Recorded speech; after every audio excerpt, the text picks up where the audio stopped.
By America's Best Racing. For the love of the race, visit americasbestracing.net today. Good to have you with us here. Greg Wolf alongside New York Racing Association handicapper Andy Serling, four-time Major League All-Star Paul LaDuca. Big weekend coming up. Racing today canceled at Oaklawn, but the weather has taken a turn for the better, and that Rebel card, big prep on the road to that first Saturday in May in the Kentucky Derby is back on for tomorrow. Yeah, the crew down at Oaklawn is so bored with not working that they've actually agreed to come on today and talk a lot about the races, despite the fact they're not even racing today. Yeah, we look forward. We're going to have plenty of Rebel talk and that prep in the Honeybee as well on the road to the Oaks. We've got Tampa Bay today as well, Paul, and a couple of stakes on this card. Yeah, and I thought some good betting races, to be honest with you. Some good turf races. I don't know about you, Andy. I thought this race was a difficult race, to be honest with you. The 8 up her sleeve is looking for 4 in a row. Well, obviously the scratch of the 7, it was, I believe, the morning line favorite, changes the complexion of this race quite a bit. Who the winner is going to be, I don't really know, but it feels like it's going to be somebody out of the horses like the 1, I guess maybe the 6, and maybe a horse like the 8 or 10. I don't really have an opinion here, Paulie. Yeah, the 9's taking a lot of money in here. Why? From 12 to 1. I guess the good win 2 back, but this is a big jump in class. Gary Contessa's horses have been run. I think the 4 is an okay proposition at 5 to 1, but I wouldn't put all my chips in the table there. Yeah, I mean, she has improved her figures since Gary claimed her, and she's run okay in her races. I preferred others, but I don't have a strong opinion here, and I don't think there's a big favorite. Kick off our Saturday coverage here on round 2. Here on Fox Sports 2. For those that were with us earlier watching the Saudi Cup, welcome back. Jason Beam with the call from Tampa Bay. Kathleen O'Connell going in. The Tampa Turf Test, filly and mare. They're in the gate. And the race is on. Red Wind down toward the inside, got away in good order. Vingativa is right there close up between horses Mrs. Katz and Next Episode. There's 4 of them in a line there as they move through that first furlong. Just in behind them, Cleopatra's Nile, dropping back Let's Connect in the middle of the pack. Red Wind going to bring him into the stretch the first time round, just in front of Mrs. Katz, who's now up to level terms, and Mrs. Katz pokes ahead in front. Red Wind wrangled back into that second position. Next Episode is 3rd. Then comes Vingativa 4th. Cleopatra's Nile in the red colors, 2 deep, and 5th, only about 3.5 off the top. Then comes Let's Connect. Up her sleeve is in and amongst horses. Then comes Panati in the green. She fled the scene as second last. Ariana Valentina is the early trailer. The 10 of them only covered by about 8 lengths. As they work their way toward the back stretch. 23 and 4, Mrs. Katz, Sunny Leone. Bring them on to the back stretch a length in front of a headstrong Red Wind, pulling at Samuel Marin in second. Outside of that one, Next Episode now takes over that second spot. Vingativa's down along the fence with Cleopatra's Nile. They're coming up now. The top 5 just covered by 2. Panati in the green colors, 6th, out in the clear, about 3.5 off the top. It's another half length then back to up her sleeve. She fled the scene as taking an inside route. Then comes Let's Connect and Ariana Valentina. 49 seconds was the opening half-mile time. Mrs. Katz, Next Episode, right up alongside. Cleopatra's Nile starts to move out 3 deep from 3rd and coming up to try to join the leaders. Red Wind, 4th, about 2 lengths off the top. Then comes Panati, who's under ride. Let's Connect, trying to rally on from the back as they come to the top of the lane. Cleopatra's Nile up on the outside of Next Episode. These 2 spin into the lane pretty much as one. Mrs. Katz back 3rd on the inside. Red Wind, Vingativa looking for a way out. She fled the scene, is trying to come onto the scene, is 6th right now, but is gaining. But up front, Cleopatra's Nile and Antonio Gallardo have kicked away. Cleopatra's Nile now 3 in front. She fled the scene. Red Wind. It's Cleopatra's Nile, an easy winner. She fled the scene. Red Wind. Then it was a multiple horse photo for 4th, 5th. Wrapped up late. This was an easy win for Cleopatra's Nile, her 3rd victory on the turf in 10 tries. Paulie mentioned she was taking money. I couldn't figure out why. I guess now I know why. I can't see it looking at my PPs, but she galloped. You know what? 3 starts back, she was 67 to 1. She went to Tampa, she was 2.5 to 1. It just shows you when you drop in class, sometimes you get some confidence. You won this race easy, Greg. Incredibly easy. So all of those prices coming up for you in just a little bit. Kathleen O'Connell, winning trainer. Stakes race later today, and a horse who just became a graded stakes winner last time out will be back in action for John Terranova as he gets set our shot for his 6-year-old return to the races. Arad Ortiz Jr. will be aboard for the comeback effort. I got a feeling when John Terranova shipped this horse to Tampa, he didn't think the field was going to come up as tough as it did, and I'm not knocking it. This horse is very, very good. But there are other players here, including the 11, whose name I'm not even going to try to pronounce, who had a real trip in the Breeders' Cup and is pretty darn good. So is Flower Shot. He's a very good turf sprinter, but Super Quest, Reef Runner, the 11, these horses can all run. Yeah. I mean, it's a good race. Yeah, our shots back-to-back races, as you're seeing the Woodford win, back-to-back 100 buyers, but this horse has been steady, Lasix, without Lasix. And Andy makes a good point. The 11, I'm not going to pronounce it too, for Grand Motion. Most of his horses ship in had a brutal trip in the Breeders' Cup Turf Sprint. So I'm a little disappointed that Paul didn't take a crack at it. I don't know about you, Greg. I'm going to make you both take a shot at it. Really, before we get there. Is he fungu? Something like that. That wasn't bad. No, I tell you, I think one of the things this race shows is how much people like the turf course at Tampa. For them to ship these horses to run there, this is a turf course that trainers just love. Yeah, to get a full field like that. You know, you have another strong horse too, like race. American Monarch. First time on the turf. Yeah, that horse actually ran pretty in well. a while. Yeah, and comes up with a big effort in a stakes race here in New York. Good horse. Here's what's ahead, presented by Claybird Farm. Races 4 through 10, that fourth race, approaching the 6-minute mark to post. Allowance feature in that 9th.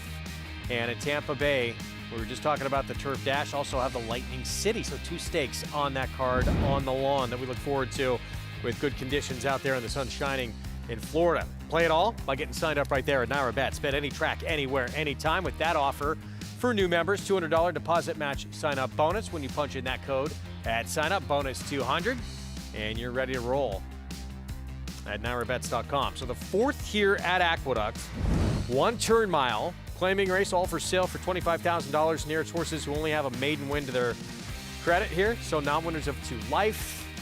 And the favorite right now, the 7 Street View Linda Rice. Good luck to that horse is all I could say. We saw significant hints yesterday that the rail and speed were getting good. We have been batted over the head with how strong the rail is on today's card so far today. And a horse like Street View, who doesn't possess nearly speed and outside post, she's going to be compromised, and they're all going to have to catch Focus Pocus, who on paper is the controlling speed. And when she has been controlling speeds in her career, she has run her best races. And we've seen the jockey that is aboard Focus Pocus, Romero Marabi, very, very aggressive with his horses. And he took a horse gate to wire yesterday. He's been... he just did an upset mistake a few minutes ago. 17-1. Yeah, 17-1. So he's going to put his horses on the front end. He put a first-time starter on the front end for David Duggan yesterday. Focus Pocus might be tough to catch in here, yes. See if maybe, if anyone, the 5 just coming in fresh has shown a little bit of sprint speed. If that horse can pressure, maybe. Well, she can't outrun Focus Pocus. And if she presses, she's pressing on the outside chasing, which is not exactly the trip you want against a gold rail. I think she's the other horse in this race. Trainer Rudy Rodriguez has extremely good numbers. Not great, but solid numbers off of extended layoffs. Here's our post spread. We start with Montauk Mystique. Katie Davis rides. Got the money at 3-2 against a very weak field last time. She's stepping up here. Rob Atrisbaum with now the current favorite, and that shifts again. Yeah, and this horse was the first time ever on dirt, blinkers for the first time, and ran okay. Blenheim Baby, Linda Rice, Jose Lezcano. Unlike Rudy Rodriguez, Linda Rice's number is not great off a layoff, and this horse coming off an 8-month one. Here is the quick Focus Pocus Romero Mirage looking to go back-to-back on the card. Yeah, the key for Focus Pocus, he needs to get to the lead by the far turn, then he becomes very dangerous. To be loved by you off since December of 23. I'm thinking of Eddie Murphy and Coming to America when he's coming home and he's singing in the street. Is that the song, Paulie? That's the song he's singing? Something like that. Yeah. To be loved. Street That's why View. Paulie's here for the singing. 5-2 favoritism outside Eric can't sell for Linda Rice. I don't see how this horse is going to win on this racetrack and think this horse is dramatically overbet. 1 for 16 coming in. And, yeah, track not exactly playing to the way that this one's running style is most beneficial. Let's check in downstairs for the first time on our coverage today with Sarah El-Badwi. Hey guys, and good to hear that maybe Paul LaDuca has a future trying out for American Idol if he so chooses. But taking a look at some of the horses in this race, I think a great point mentioning that the rail is playing so strongly today, especially in comparison to yesterday where there were hints of that. I think today we are dealing with one that is much stronger.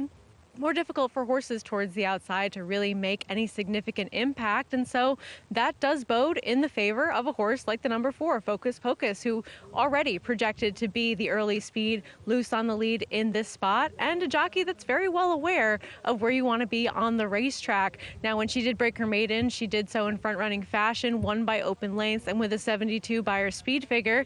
And while I don't necessarily expect her to replicate that type of number, she is getting some class relief, and it does seem as though dynamics are very likely to play her way. A horse that is coming off some extended time away, and as Andy mentioned, Rudy Rodriguez does have decent numbers with these types of layoffs. That's the number 5, To Be Loved by You. I question whether or not the speed that she showed in the victory and the improvement when she broke her maiden, was that a function of a wet track, stretching out in distance, just having some racing experience? Could be a combination of multiple factors, and she's not taking much money in this spot. We'll see what we ultimately get from her, but even if she does show some speed, I do agree that she's at a disadvantage being towards the outside and also has to overcome that time away. The shot that I wanted to take in this spot, that's the number 3, Blenheim Baby, also coming off some time away. Did run okay in her last start, finishing 4th, not beaten too much as the favorite against some horses that were a little bit tougher. And looking at the rest of that field that day, that number has held up in comparison to what horses from that race ran prior to and after that start. She can be forward. I don't think that she's necessarily going to be in front of Focus Pocus unless there is some sort of major intent from her rider, but she does at least draw to the inside of that one, and we'll see how this racetrack ultimately plays out the rest of the day if we continue to see such exaggerated performances with horses towards the inside. Greg? Sarah, thank you. Race away from the start of a small pick 6 carryover coming up. Favoritism stays with this Linda Rice runner on the outside, Street View for now. Paul, you like this horse. I do not. Yeah, you know, I ended up using her, and I get it. She's 1 for 16 lifetime. The one win was here. I do like that she's gone back to the 7 furlongs last time out. Maybe it will sharpen her a little bit, but she has to be close. So, you know. She doesn't have any speed. Yeah, she doesn't have any speed. I get she's it. a rider who's not exactly an aggressive rider. I just think might be the best. She's the best horse in here, I think. But the racetrack might hurt her, obviously. Well, Focus Pocus, who figures to be in front, a rider that we've talked about it a lot, this meet specifically too. He takes advantage when he's on horses who could be forward, when the track's playing that way, and that's Romero Mirage, and he will be riding Focus Pocus today, and everyone should be chasing this one. Yeah, I mean, and the interesting thing about her is you take a look at her race tree back, and you take a look at her race on September 1st. These are the only 2 times that she has been able to get clear. And these are unfair racetracks, and she was able to run her better races. She's a different horse when she's taken out of her wheelhouse. She wasn't winning a mile and 1/8 2 back, and she wasn't beating Peanut or Pickle last time out, especially rating. Now she finds herself in a fairly soft field as the controlling speed. I liked her on a fair racetrack. If she breaks cleanly and gets the lead on the rail, I think she's a 3 to 5 shot at that point. And you have to ask yourself whether or not you think taking 5 to 2 on a likely event like that is worth it. I do. You know, maybe you go, if you don't like the 4, do you go with the horse that maybe be sitting second in this race? And maybe that is Blenheim Baby. Maybe that's the 5, To Be Loved by You, especially coming off that long layoff. You're getting 7 to 1. And the horse that has shown speed before, or at least up close. And I know the horse hasn't been seen in a long time, but I would think should be fresh, Greg. And Fresh probably going to fire out of there as well. And we'll see that, took that big step forward before going to the bench. Was that the wet track, or was that just Philly kind of coming into her own? And can we see that natural progression now returning for the first time now since her 2-year-old campaign, now as a 4-year-old? There is Blenheim Baby stepping in, set for what kicks off a pick 4 here. Middle pick 4 on this Saturday card. There's Focus Pocus, the one who should be out in front. Let's go to Chris Griffin to kick things off with race 4. Last to load to the outside.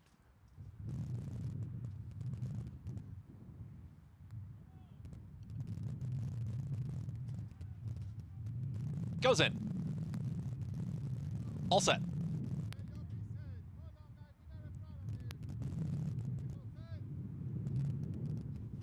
And they're off. Breaking very well was Focus Pocus from in between horses. Focus Pocus is the leader.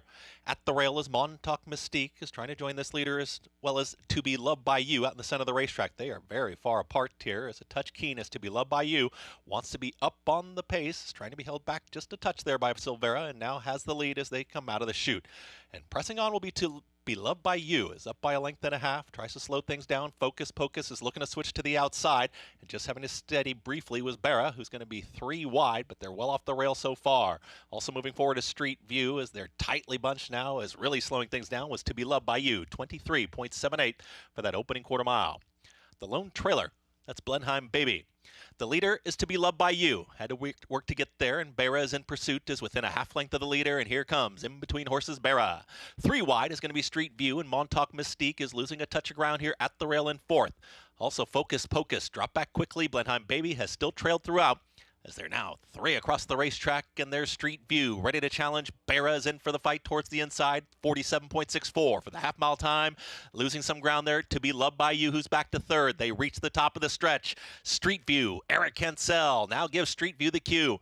Barra battles on towards the inside. To Be Loved by You is 3rd. Montauk Mystique, but now trying to open up that margin is Street View. It's Street View who's approaching a final furlong. Blenheim Baby starting to rally from the back. It is still Street View trying to hold off the charge. A Barra who's very game down towards the inside, but inside the final 16th.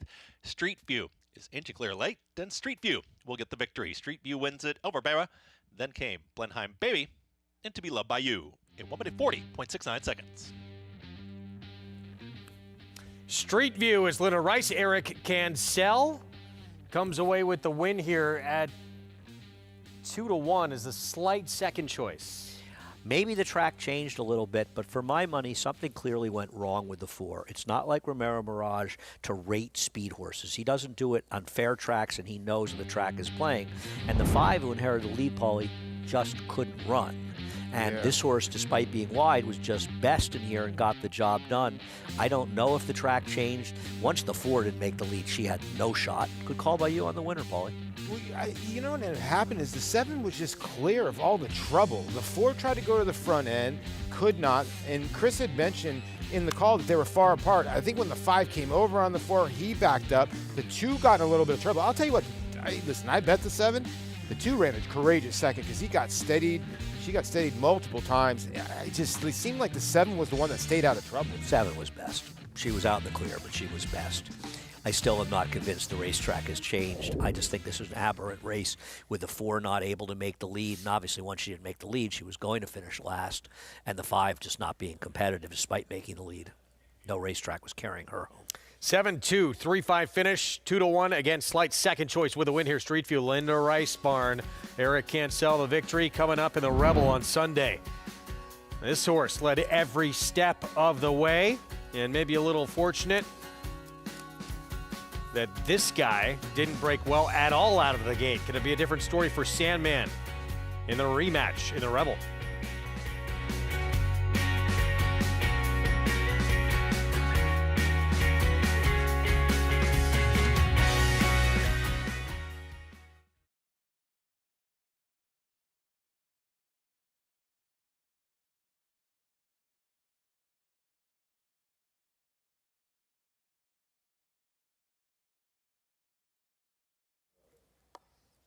Hi, Acacia. Fly good anymore. Hi, Greg. How's it going? Hi, Greg. Well, also, Florida's really easy. Yeah. New York to Arkansas is not easy. So I get Hi, Greg. How you doing? What's going on? All right. Miss you. I got reinforcements. I'm happy.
Back with you on our Fox Sports 2 coverage.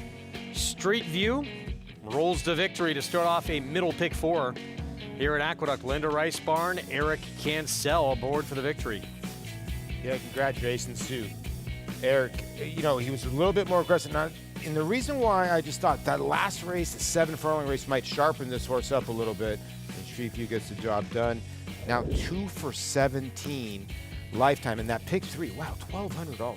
2 huge prices, earlier on in this card. We're potentially looking at pick 5 that does not get hit here in this early sequence coming out. This is a final leg. We'll see the numbers and see if that is in fact the case. I'm going to guess they're all covered. I'll take a look. They are 7 all covered. furlongs. They all are covered. Yeah, the lowest is 15,000 with the 4 and 66,000 with the 2 is the highest. 7 furlongs. Non-winners at 2 Life here as well. Everyone for sale for 16,000. More on that race in a moment. ABR race of the week.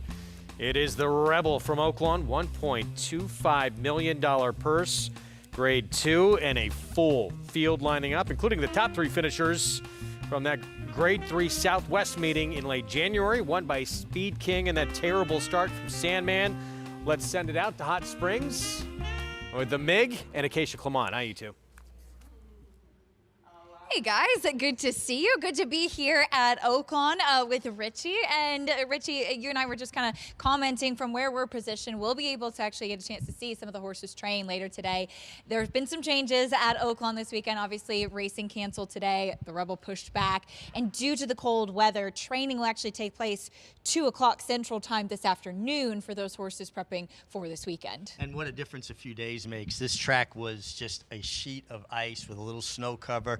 And because of the fact that they can't use chemicals on the course here, they just kind of had to wait it out. And Mother Nature has just been dealing us kind of one blow after another. But I think we're all good now, and it should be a terrific race tomorrow. We saw the tractors out there. The sun is shining, which is really good news as well. We saw the field for that Rebel. Bullard will be scratching, but still a big competitive field, including, as Greg mentioned, several coming out of that Southwest, which was won in wire-to-wire fashion by Speed King for Ron Moquette, who has really done nothing wrong. But, of course, a big story out of there is the trouble Sandman encountered. He kind of stumbled. His front legs splayed. He had to jump up in the air to catch himself. Quite an athletic feat by Sandman. Quite an athletic feat by Christian Torres. He was sideways out of the saddle. Watch where the horse's body is and where Christian's body is.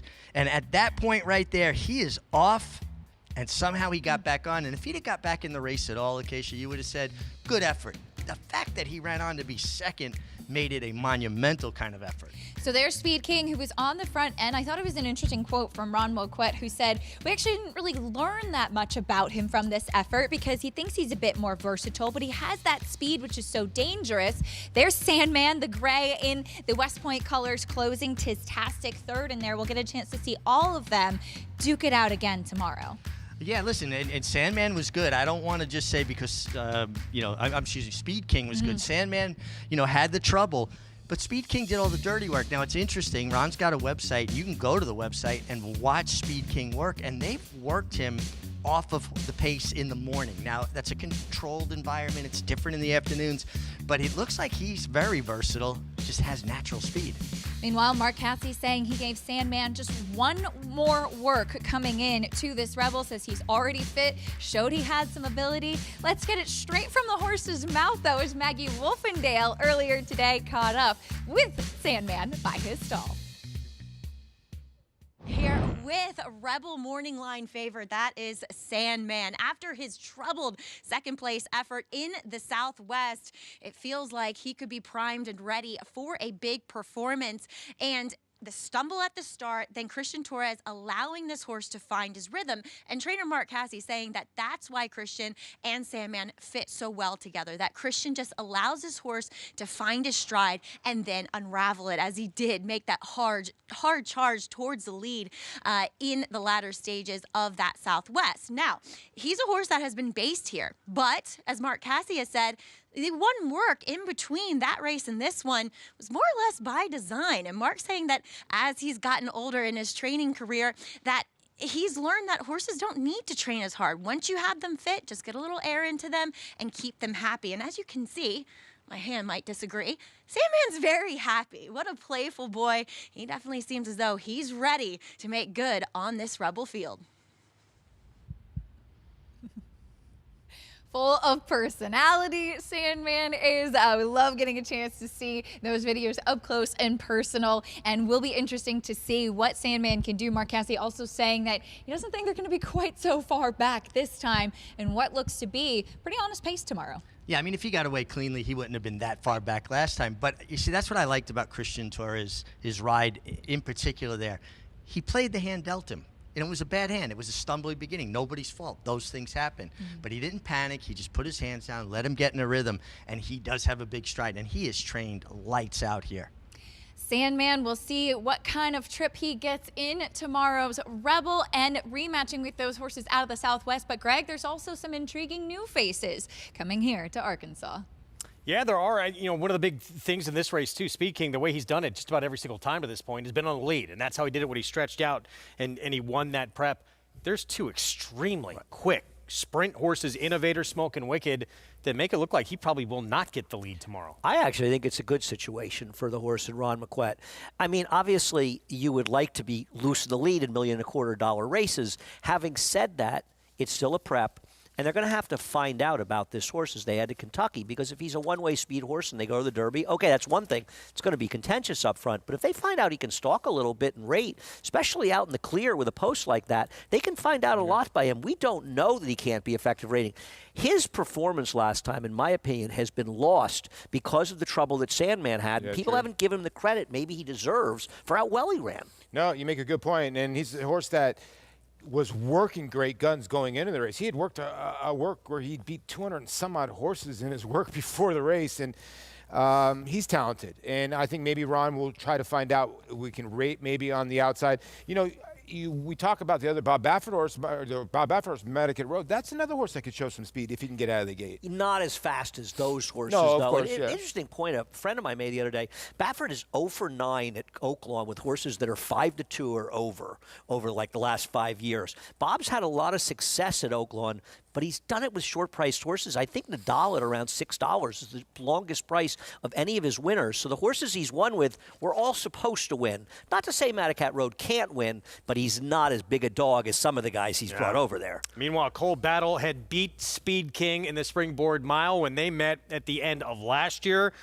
Riding a 3-race win streak. We'll see if he can go back-to-back off that Smarty Jones victory. Terrific race. A lot of great storylines in that Rebel on Sunday. So we head back out to Tampa. Race 5 about to load. For this 6-furlong sprint on the main track, claiming race, $8,000 tag here. Horses who have not won 2 lifetime. And the favorite, the 3, Keep in Touch, who was quick early. Paulie, if you can nail this race, lunch on me in Saratoga. This is a tough race. I mean, my eyes started spinning like a slot machine in my head when I was trying to look through this race and trying to pick something, and I feel like I could have spent an hour, and I'm not sure I would have gotten anywhere.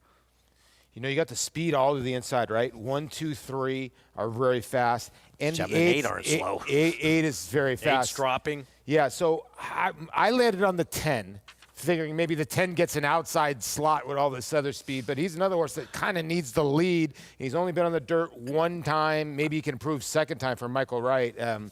But I'm reaching at 10. At 7 maybe sitting outside, out in the clear for a horse that's been running on synthetic will be better for him. But I think you have to worry, is he a horse that doesn't like the dirt? Is he good Having enough? said that, maybe he's good enough in this field to be competitive. True. Favoritism staying with Keep in Touch, and we'll see 3rd off a short layoff for a horse who is 1 for 12 coming in. A couple starts back, Syllabus, the forward, finished in front of that horse. Syllabus, a horse who could sit and stalk, but 1 for 63. Yeah, if you like 1 for 63 horses, Syllabus is the one for you. But he is 18 times 2nd and 3rd. Gets a 1 piece for of 63. You don't see that a lot. And he's only 4. No, he's 8. I'm kidding. I will say, for someone, I know that record doesn't inspire a lot of confidence.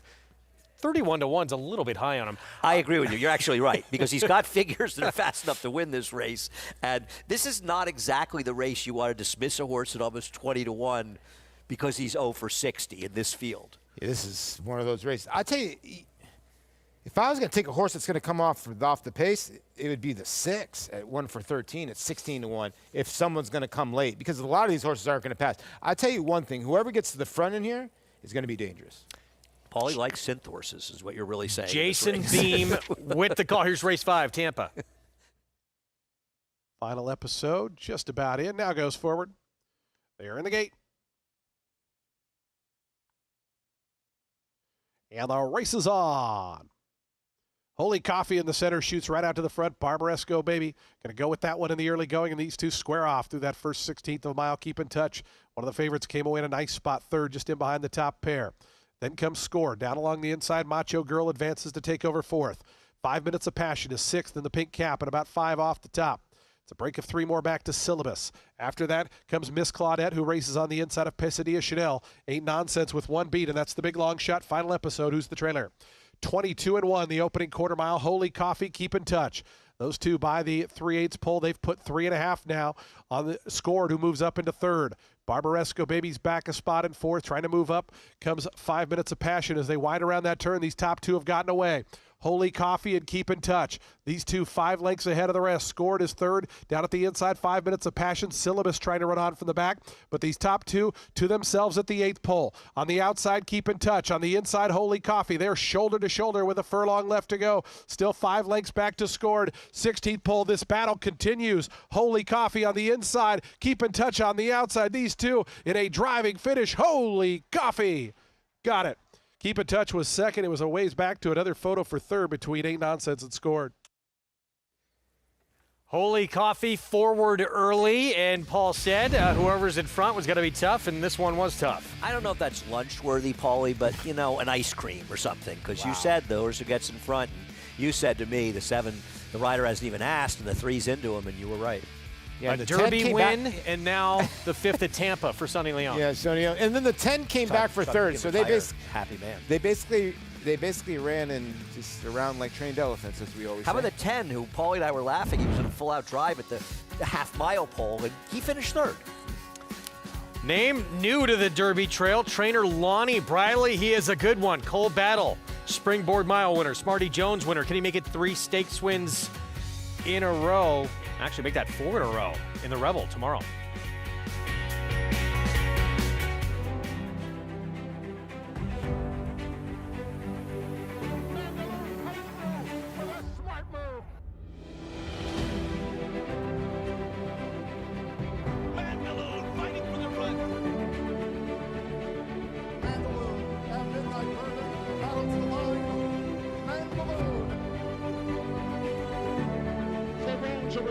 It's Mandaloon. Mandaloon wins.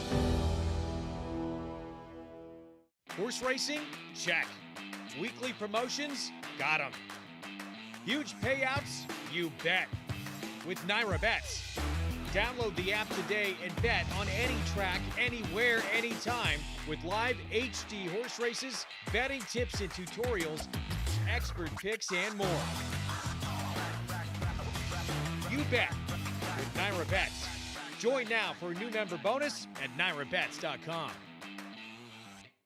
Hall of Fame trainer Steve Asmussen said, Gun Pilot is an absolute beast. He has a lot of gun runners' great traits. He is a bigger and stronger version and was extremely talented.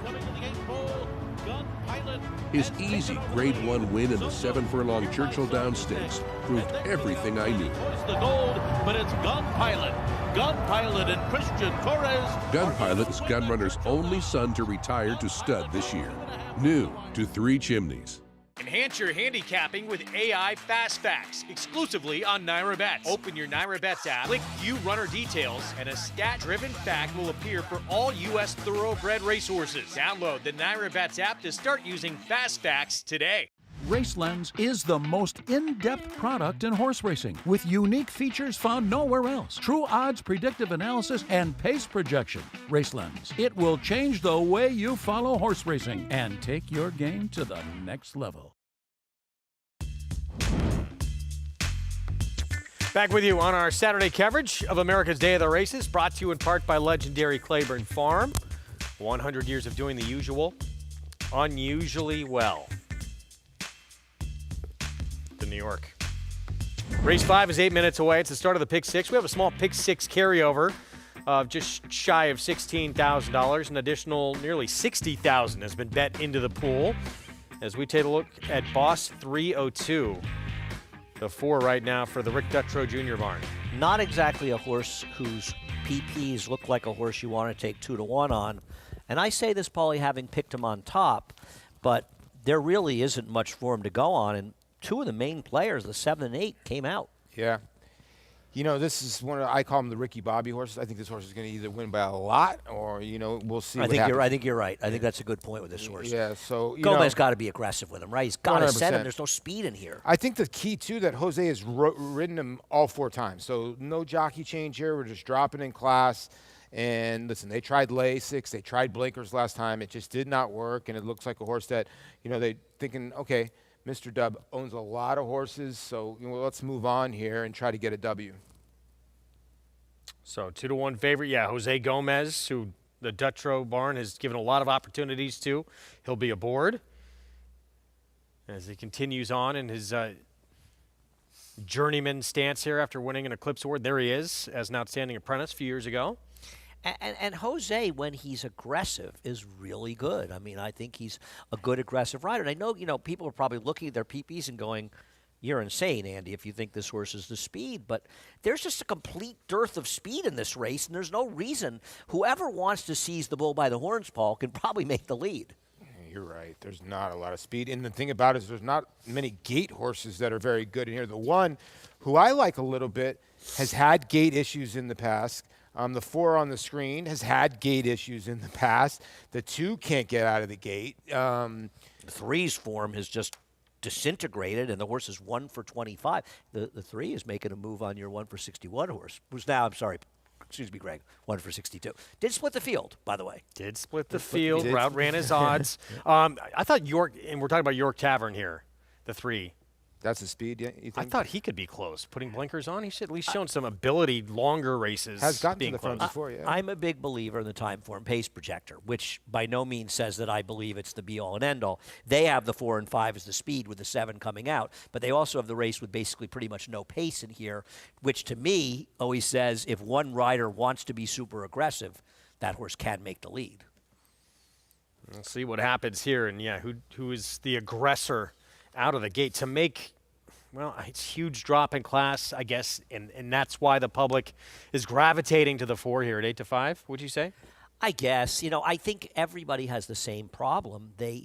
Here's the thing with the 4. Dropping down to this lower level from allowance races, he hasn't proven yet he can compete with this level, where you've got the 1 coming off a long layoff, the 2 who's been running in much weaker races out of town, the 3 who's 1 for 25 and off form, King Freud, who can barely run on the right surface, much less the wrong surface, and Mr. Mendelssohn, who frankly is just a bit unreliable and has no speed. Mr. Mendelssohn got the anchor dropped on him last time. 2 starts ago, he at least was a little bit faster. Here's our post parade. Starts with Sounds Like Something I'd Do, Rob Falcone Jr. The return of Fernando Jara to New York, the former rider of Invisor. Horse of the year. Off since May, that horse. Here's 7th Race Shake. Yeah, winner last time out at Finger Lapes over a sloppy racetrack, but hasn't been seen since November. Manny Franco on this one, York Tavern, blinkers on. I'm not going to say any horse can't win this race, but for a 5-2 shot, his form is dissipated. 8-5 favorite next door, the big drop, Boss 302. Yeah, big drop in class. Got Lasix and blinkers like we said last time. Obviously, today's got to be the day for this horse. Not today, when? King Freud, a little tough to make a case for. I could make a joke. He does get a positive rider change, though. And Mr. Mendelssohn outside for John Toscano Jr. Confusing horse. 3 back, went to the front end. 2 back, kind of rated a little bit. Then last time came from way out of it, and that was the best result. But today, that might not be the best way to ride this horse. Well, 8-5, so the public, Sarah, quite likes Boss 302. What else is there to like?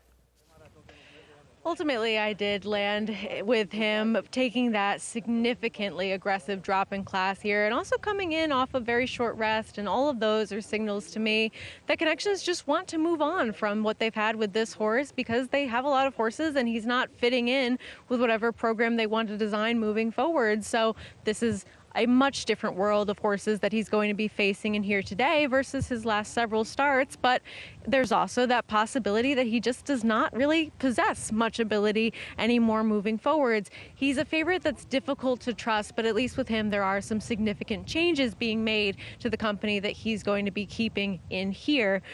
Going to a horse towards the outside of Mr. Mendelssohn, it's not as though he's proving to be a winning type, but at least with him over his last 3 starts, there's been some level of consistency at this level. Whether or not that's enough with some of these class droppers and horses coming in from out of town remains to be seen, but consistency is at a premium with horses at this level. And at least he's showing he can run similar types of numbers over his last 3 starts and be effective against types of horses that are running at this level. So if your favorite were to not show up in this spot, he's a little bit more reliable.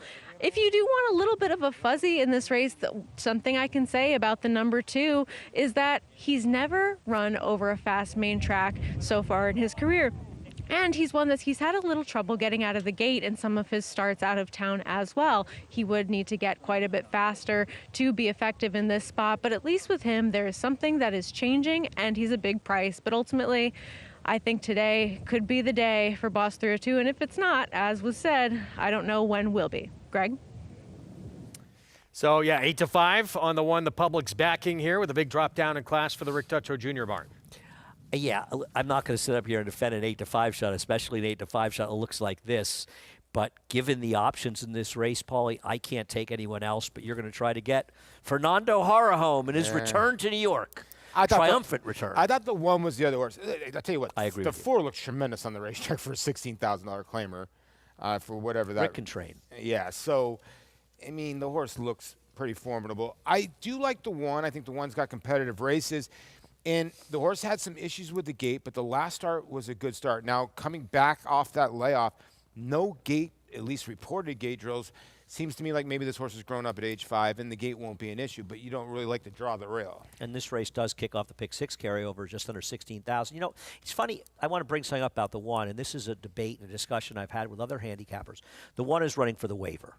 If horses come back, I think now it's 4 months or more, and you're running for the claiming price you last ran at or above, you can run for the waiver. So he's running for a 16,000 waiver. In other words, he can't be claimed from here. And that's done to give the connections that take care of a horse for a period of time off a layoff a chance to run without losing the horse. In Arkansas, they get 2 chances at the waiver. Some people say they like horses that don't run for the waiver. They think it's a good sign, and they think sometimes they protect them. I don't have any stats. I don't know if there are stats available. To me, intrinsically, don't you feel like if you run for the waiver, it's a good sign? But others would argue me it's not proving to be a good sign. I think a lot of people look at it as like, okay, we're going to give this horse a race. He's been off for a while. Is he going to be ready to win this race? So we don't want to lose him because he's not really ready to run, and we're going to win next time. I think it's a misconception. Don't you want to try to win every race? Well, what especially about at the 16,000 horses that run for 25, they have a waiver, and then they come back for 16 without the waiver? Wouldn't they be better off just losing the horse for a quarter to begin with and getting the extra 9,000? Yeah, I mean, the danger is you come back, you don't run well at all. No one's going to claim you next time. Right. Well, that's the problem. You expose yourself, right? Yeah. I don't know. I don't have an answer. So there's 2 ways you can look at it. We're having the waiver claim because we know we got a live horse and it won't get claimed. You know what I mean? You make a good point there, Greg. But, you know, you have not a lot of body of work, but you a little bit know who this horse is. Yeah. Meanwhile, you know, Boss 302, yeah, it's a huge drop in class for this 4, but the horse showed pretty much very little, I'll say, against that better competition. No, I'm not going to sit here and defend the 4 as my pick, and I think Sarah feels the same way. It just, I mean, horse racing, handicapping is not about finding, you know, the next superstar. It's finding a horse that's better than the horse it's running against, or he or she is running against. On the other hand, you want to at least find horses that are a little dirtied up in those spots. And taking 6-5 on a horse like this horse with his PPs, it's a little tough to stomach. I can't argue with that. There is the favorite stepping in, pick 6 carryover, an additional over $100,000 bet into that pool this afternoon. Good luck if you played through Naira Bets. We are set for the start. Let's go to Chris Griffin to kick it off. Boss 302 goes in. 2 out. King Freud. King Freud. Ruben Silvera move forward. Last to load, Mr. Mendelssohn. Start of the pick 6 is in. All set.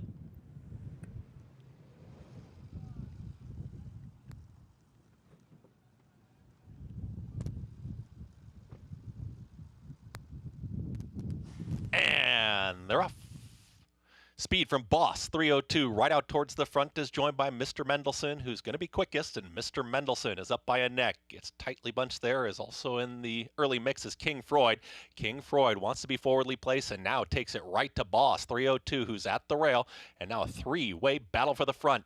York Tavern and Manny Franco just slips right in behind. This leading trio is in fourth.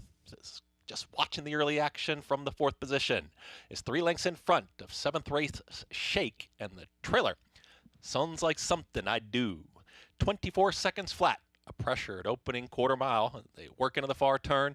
It's Boss 302 is in a tight spot here at the rail. King Freud, 3 wide, Mr. Mendelssohn. York Tavern's got the journey. York Tavern is in fourth and now shoved along as they are 3 across the racetrack and about to be confronted towards the outside by York Tavern, trying to pick it up from the back. 7th, Race Shake. And sounds like something I do.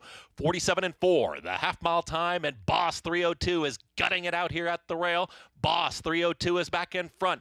Mr. Mendelssohn is in the center of the racetrack, and Mr. Mendelssohn is rallying on with Boss 302. York Tavern's trying to find more, is now going through the gears here inside the final furlong. Mr. Mendelssohn in a very game Boss 302. Can York Tavern, this grinding rally towards the outside, get to the top 2? Boss 302 is back in front clearly. Boss 302 earns the victory. Boss 302 over York Tavern, then Mr. Mendelssohn and King Freud in 1 minute 26.38 seconds. Boss 302, the drop in class, and the favorite gets the win to start off this pick 6 carryover. They got to give Jose Gomez credit. He worked for the entire 7 furlongs, right, this horse, Paulie, and he was never giving up the fence, and the fence got him home. Yeah, he was just imploring this horse. The 5 and the 6 looked like he was by him. Then the 3, Manny was trying to get that horse outside to get to see some light, and the horse did pick up straight late and picks up 2nd place here with York Tavern. But yeah, this horse, I think if they would have run around again, they still wouldn't have passed the 4. I don't know if it's winning like a 6-5 shot should, but no. win he did. 4-3-6 finish. Boss 302 getting a lot easier company and barely getting a different result. The win here, 2nd win in his 5-race career. Ooh, tough start as well out of the gate. And by the way, the right drop to 16. Indeed. Prices, and we'll set up the late pick 5 when we come back.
Back on our Saturday coverage, Fox Sports 2. You're watching America's Day at the Races. Boss 302 wins by about 3/4 of a length with this big drop down in class, and yes, in the right spot, seemingly. I'd be interested to see if anybody claimed this horse, because if you claimed him now, he's a non-winner. It's a 3 lifetime. And Paulie, he showed this is exactly where he belonged. It just shows you sometimes you think, okay, this horse shouldn't be dropping. What's going on? Well, this was exactly where he needed to be. And York Tavern, your favorite horse over there, Greg, 1 for 25. He gave it his all. He did, grinding away. Race 6, 1-turn mile. $5,000 starter allowance. 4-year-olds and up. Frizzante, favored, morning line. Last 2 starts, they were good. They were at 1 1/8. As good at a mile? I think he'll be fine. I think he'll be better. If this was on a fair racetrack, I would like his chance a great deal. I really wonder if the horse that wins this race is going to be the one that gets the most aggressive ride among Holton, Traffic Master, and Frizzante. All right, we're going to play a new game on the show. We've never tried this before. Name that Derby prep winner from the past. I know this. You have it after one clue? Yep. All right, Andy already knows, just with the record. Career earnings, $3.6 million. Keep in mind what's coming up this weekend to give you a clue. Won the Southwest and Rebel, there it is. But my biggest wins came sprinting. So some of you might think, oh, I know who it is now. No, it's not, though, because the horse that we're thinking of is Whitmore, and he ran more than 16 times. Finished second to Bodemeister in the Arkansas Derby, won a Breeders' Cup by Golden Shaheen later in his career. What do you think? They're saying his better races were sprinting. Finished second. Yep. He won a Breeders' Cup and a Golden Shaheen. Started out 3 for 3 in his career for Bob Baffert. Oh, wow. Oh my Secret God. Circle. God, I forgot he won those races at Arkansas. Wow. He was a better sprinter, too. You know, I didn't remember he won the Golden Shaheen. He Bob won the Baffert. 2013 Breeders' Cup. I was Yeah. out there for that, actually. That was one of my, yeah. Him and Lord Nelson were kind of the unsung horses in that Bob Baffert barn. I like Lord Nelson. Yeah. Now, what race did Secret Circle win? Because he's a multiple Breeders' Cup winner. What race did he win that doesn't exist anymore? He won the juvenile dirt sprint. Yeah, that's right. He was like one of Whatever the that 5 in that European race. that got second. The weird European Oh, with a yeah, funny the horse name. come rolling up the rail at Funny, Churchill. funny, the funny guy got funny Shamoos. name. Shamoos. There you go. Yeah. Nice Wow. one, Bobby. You chumped us. All right, you can go home. You can go home. Nearly got a second Breeders' Cup sprint as well the next year, missed by a half length. Who did he lose to in that race? I love this, by the way, and I love that you and I, Work all because week. between you and I, it's pretty amazing we didn't get it, Paulie. I think we should wait a commercial and let people guess on Twitter to let people get a chance to. This is a great idea. I like that. Nice job. Well done, Someone's Bobby Flatt. working around. Not us, but somebody's You working said he got around here. beat by Work All Week. That was a pretty good horse. 'Cause He was a Chicago horse. Work All Week. Tremendous horse. Oh, Won the Breeders' Cup fast, at yeah. Keeneland, right? Yeah. Yeah. We got another Illinois one bred, I think. Is he coming Illinois up. bred? Yeah, it was an Illinois bird, yeah. So test your knowledge. Still to come later in the show. That man right there is going to have a couple chances at another Rebel. Publisher, Tis-tastic. Can either of those two get it done for the winningest trainer in North American history, Steve Asmussen? We'll have a preview coming up after this.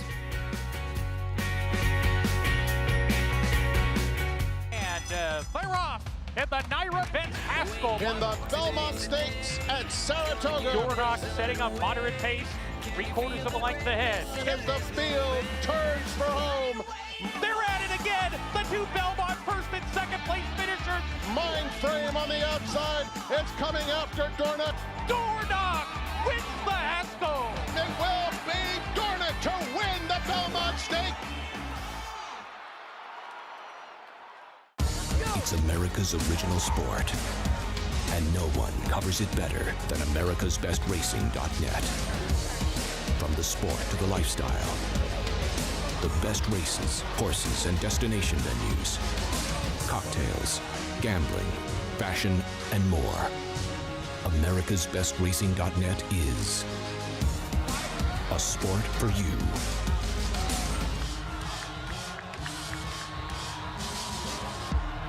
Introducing Peace and Justice, new to New York in 2025. a proven sire with over 200 wins, 16% wins per starts, and one of only 2 New York-based stallions to have a graded stakes winner at Saratoga in 2024. Now, with 3 different racing surfaces coming to New York, and with New York breds running for equal purses as open company, Peace and Justice is the sure choice for 2025. Peace and Justice, now standing at Irish Hill and Duchess View Stallions in New York.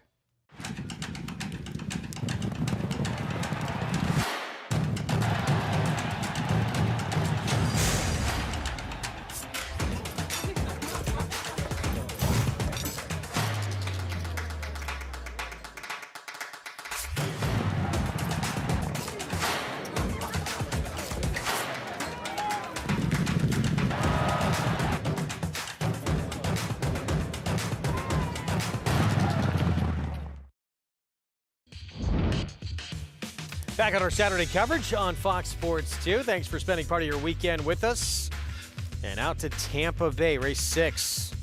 Just a minute to post. 1 1/8 on the lawn. Starter handicap coming up. And wide open betting board. 7-2 right now is your favorite. That is the 6 for Mike Deeney coming off a win last time out. Yeah, I get it, but I thought you can go so many different ways in here. The 5's in really good form.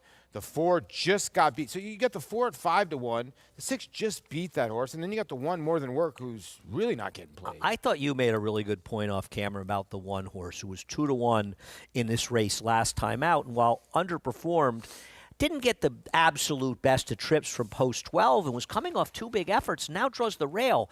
I don't understand why this horse is 8-1, Paulie. Neither do I. And I don't get why the 11 is 10-1. I guess they're thinking the 11 is the speed of the speed in here because there is not a lot of lick early.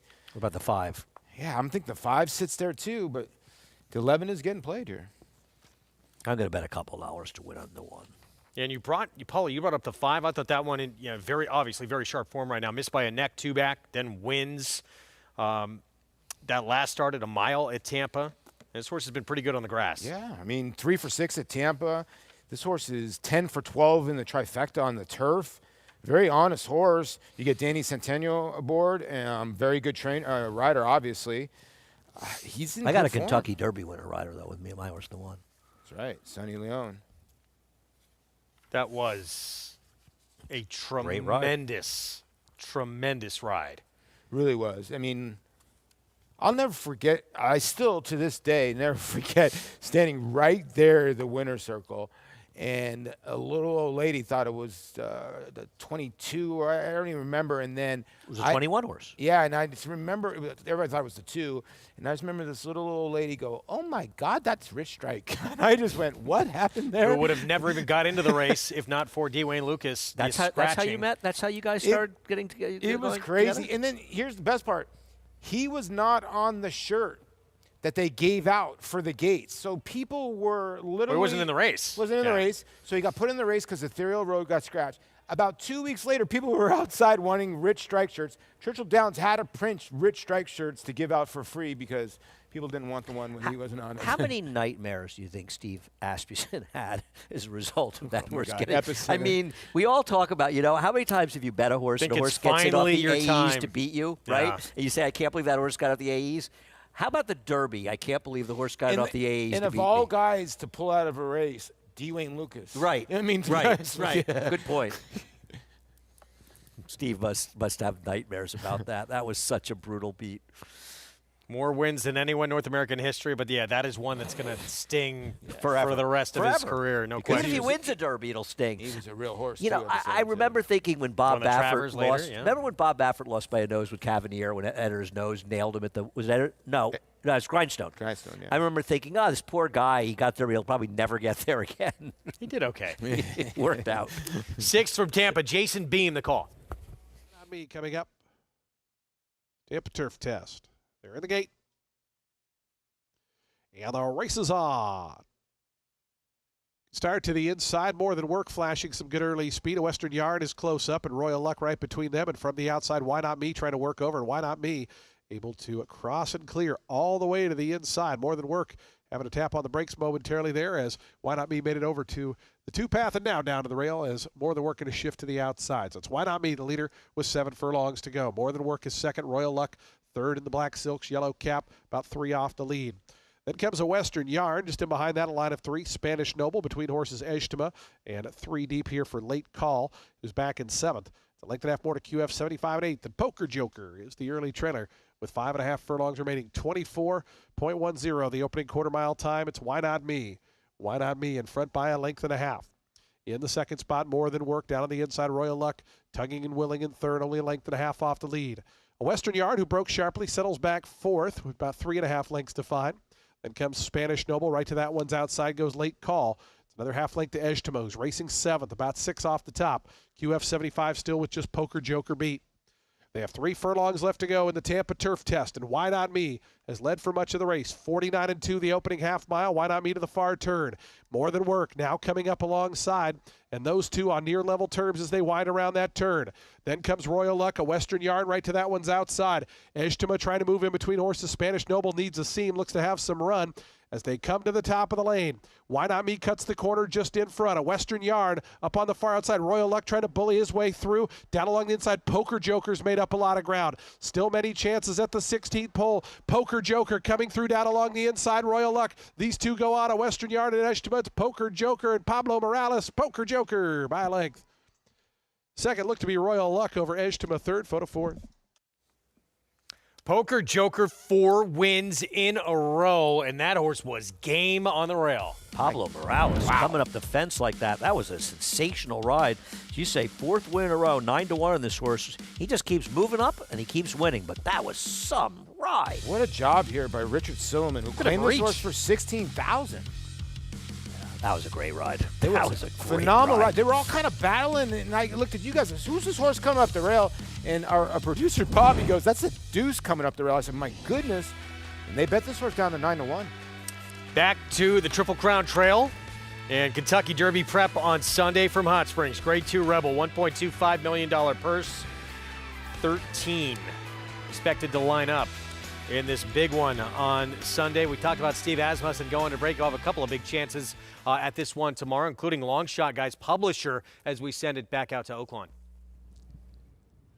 Yeah, Greg, we talked about a couple of the trips in the Southwest last time out, and Publisher, one of those, Richie, who I know you were actually high on going into that race, as you'll see actually behind us, horses training. We just saw Steve Asmussen ponying his son Eric out there training, getting ready, but Publisher will look for a cleaner trip tomorrow. Yeah, I mean, he completely got stymied trying to look for room. He's down on the rail now, about 4th, and the horse of Wayne Lucas's American Freedom, he came over and just stopped him completely. Now, I think he was going to get a piece of this. It was weird, though. He's kind of got to run in again late, even in an uncomfortable position between horses. And for a big horse to get stymied like that and kind of in a sneaky way find his stride again, I think this horse is interesting. I think he's a horse that's just been developing and getting better, and he just didn't get a true run. He gets a cleaner trip, and he also gets Flavian Pratt this time. And still looking for the first win of his career, but he's shown that he does belong in this company. For more, Maggie caught up earlier today with his trainer, Steve Asmussen. Let's talk about those 2 horses. We'll start with Tiztastic, a horse that I read in a quote that you said, I really want to get him a distance of ground. Why do you think he's kind of that classic distance type of horse? I mean, just everything that he's shown, just pedigree and how he moves is definitely his attitude. Looking at the race on paper, concerned about a lot of horses usually when they go from 1 turn to 2 held up.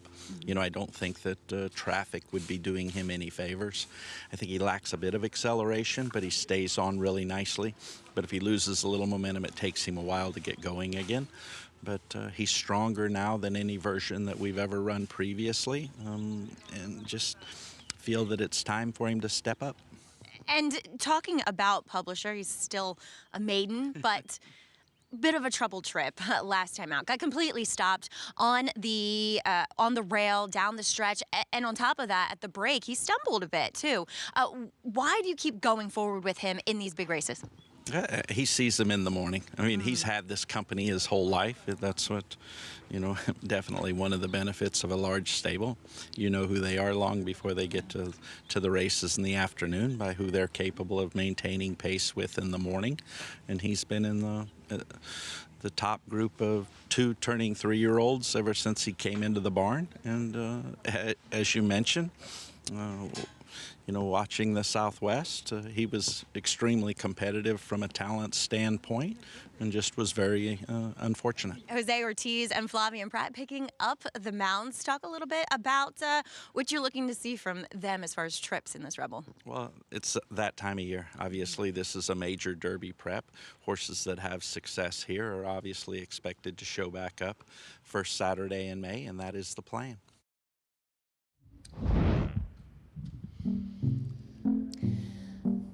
Steve Asmussen, here's a look at his stakes entries for Sunday. 2 in the Rebel, as you heard Maggie touching on with Tiztastic and Publisher. 2 in the Razorback as well. The Trevista, and trying to get his 9th win in the Carousel with Benedetta, who is looking for 5 in a row on her own little streak running there, in great form right now. And she's just such a classy individual. I love the way she travels. Keith Asmussen seems to fit her perfectly. And what can you say about Steve? I mean, he has every base covered. He's such a good horseman, and I like the way he talks about his horses and knowing what they're capable of, because he has the ability to work them with different horses and find out exactly kind of where they land ability-wise. Thought it was interesting what he touched on, the benefits of having a big stable. You can really kind of compare them against one another, and it really is that time of the year where we'll have a chance to see them step forward, and we'll learn a lot more about this 3-year-old crop tomorrow, Greg. It's going to be fun to see who steps forward. There's so many that no one would really surprise you in here to take a move forward. Some lightly raced horses. Ken McPeak horse, who comes in off just that one start. Bob Baffert, we never count out. No, and we think about Magnitude, who unfortunately, is off the trail after that win at Fairgrounds, but you feel like there could be other horses out there that are ready for a big step-up performance. And this year's Triple Crown Trail is particularly fun because there is no big dog out there. They can't beat so-and-so. Wait till they meet so-and-so. It's open to a lot of horses. Yeah, there's just nobody just sweeping, the Rebel, the Arkansas. It's just not happening. Was it February 17th that Justify debuted? I thought it was February early, wasn't it? First week of February? I don't know. Ernie would know. They can he still emerge talks about late. It doesn't happen a lot. No, but it doesn't happen a lot. I don't think it's a horse we've never heard of. It might not be a horse that we're appreciated or particularly like at this point, but I don't think it's going to be somebody that hasn't run yet. Here is the favorite as we get set for the start of this late pick 5. This is Frizzante, 3-2, coming off a nose defeat, 2-back, and then a win for Luna Rice, who was DQ'd, by the way, but crossed the wire first. Years ago, I remember Joe Cardello, who's sort of a well-known handicapper, had told me, and somebody I knew as a kid, that when there's a bias and you like a horse, and that horse figures to take advantage of the bias, you should double your bet. On the other hand, or something to that extent, if you like a horse like Frizzante, who was rightfully DQ'd here, and he's going to be very possibly against the bias, because I think the rail's very strong, I can't bet him. So I do think he's the horse to beat, but I'm concerned he's going to have a 3-wide stalking trip, Paulie, and that just might not make him good enough. And that right there, crossing the wire first, but drifting out, DQ'd from that win. Yeah, he got DQ'd. His strap was put up. Now, that was a mile and an eighth. Maybe the cut back of the mile, that is his lone win, but 7 second place finishes. Listen, I landed on him, but tepid. Scat to tap at 14-1.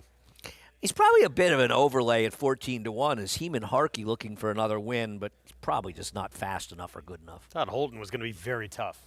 Yeah, listen, good claim here by Tom Morley. Got a sloppy racetrack, but when getting a dry racetrack, really moved up last time. Jamie Nesbarn, Traffic Master, comes in from Parks last start. I don't think he should be 9-2. He's one of the 3 major contenders, and he might have the most aggressive rider in Ruben Silvera. 7-5 favorite for Frizzante. On a fair racetrack, I'd like him a lot. On this racetrack, I don't. Final Denial, Romero Mirage. Second start in the Horacio de Paz barn. Here's Burning Beauty for Charlie Baker. Just another horse that has an outside post and a lack of speed. Horses like the 6 and 7, even if they were good enough, figure to be compromised. I picked the 5, but at those odds, I'm going to bet a few dollars on the 3. So 6-5 for Zante as we get set for the start of this late pick 5. You see that poll, 165,000 and growing. Let's go down to Sarah.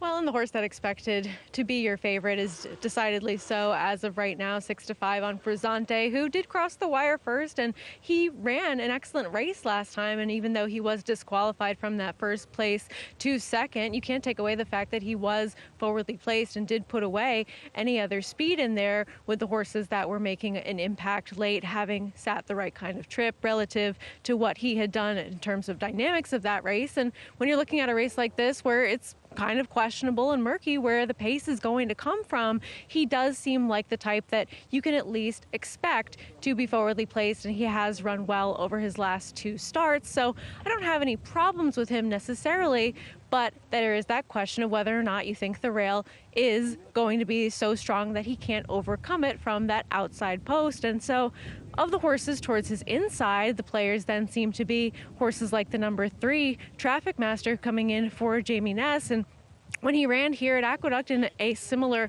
race right behind Frisante and Strapped, he ran well enough to be competitive right in here as well. And maybe he ends up getting a little bit more of an aggressive ride and having some more forward position. He's run a couple times since then. It seems as though his buyer speed figures are sort of not really moving in the right direction, but he has plenty of races that would absolutely compete here.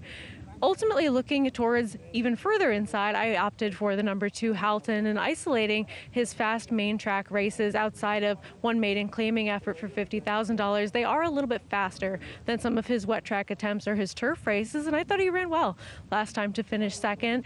I thought that of the horses that might be able to show some sort of speed in this race, he at least drew closest to the inside, and I thought that he would be the one that maybe has a little bit more upside now going out for the Morley Barn over a fast main track for the second time. And if he can replicate his last race or possibly take a little step forward, he does have races that compete in terms of buyer speed figures with others in this field. Greg? All right, Sarah, thank you. So 2-1 Holton, 6-5 for Zante. And then I'm with you. Traffic Master still a little bit too big a price. My problem with the concept of betting either the 2 or 5, and they can both win, and I picked the 5, is you've got 6-5 and 2-1 on a racetrack that's biased, where your trip very likely is going to play a real role in your overall finish. And in that case, you could get a horse that doesn't break as well, the rider isn't as aggressive, ends up with the wrong kind of trip, and you're taking a very short price, now 9-5 and 6-5, where at least with the 3 Traffic Master, who I do think is a contender here and being bet like he isn't, he's potentially the speed. He has a very aggressive rider, Ruben Silvera, and at least you're getting paid. So when he doesn't get the right trip or doesn't win, you had odds. I think the 5 and an even racetrack is just a better horse than these horses. I could be wrong, but that's what I think. But on this racetrack, I could never bet him at 6 even money now, and I bet a couple dollars to win in the 3 Traffic Master. And I think if he gets the front and the inside, he can easily upset this field. Yeah, I mean, he's a horse that's been running a lot of 2-turn races. When you look at these races at Parks and Laurel, he's got one turn race, a 1-turn mile at Laurel. He did win. It was on a muddy racetrack way back when. So he's going to have fitness, the 3. So if he does get to the front end, he might be a tough cookie. I feel like we have a track that is going to get horses home on the inside that may not have been best. And when that's the case, you have to be careful about taking short prices on horses that may not get that kind of trip. If you listen, I was wrong about Focus Pocus. I thought that horse would clear the lead. Once she didn't, she obviously couldn't win. And I didn't want to take 9-5 on it happening with a lower level horse. But there's no decisive speed among these. Any of these horses with the right ride could clear. And if I were a trainer, I'd tell my jockey on any of them, you're going to clear the front at all costs if equinely or humanly possible. Yeah. Let's see who takes the bull by the horns here and tries to get out in front early. And that could dictate who wins this race, no question. Even money for Zante, the 5, as we get set for the start of the late pick 5. Here's Chris Griffin. Presente.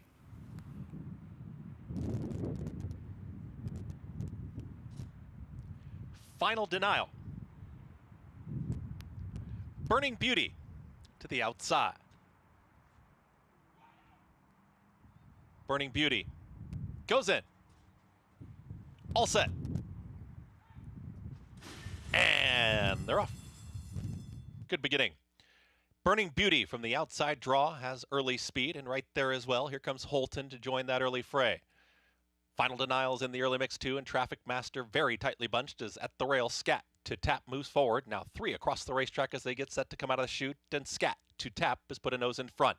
Scat to Tap, and right there in the 2 path comes Holton, 3 wide.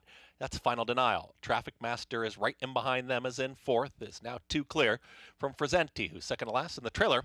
Burning Beauty. They work up the backstretch through a 23 and 4. Opening quarter mile, Scat to Tap is a neck in front. Holton is engaged. Stalking the pace setter is just sitting right next to Scat to Tap, and they're a clear 1-2.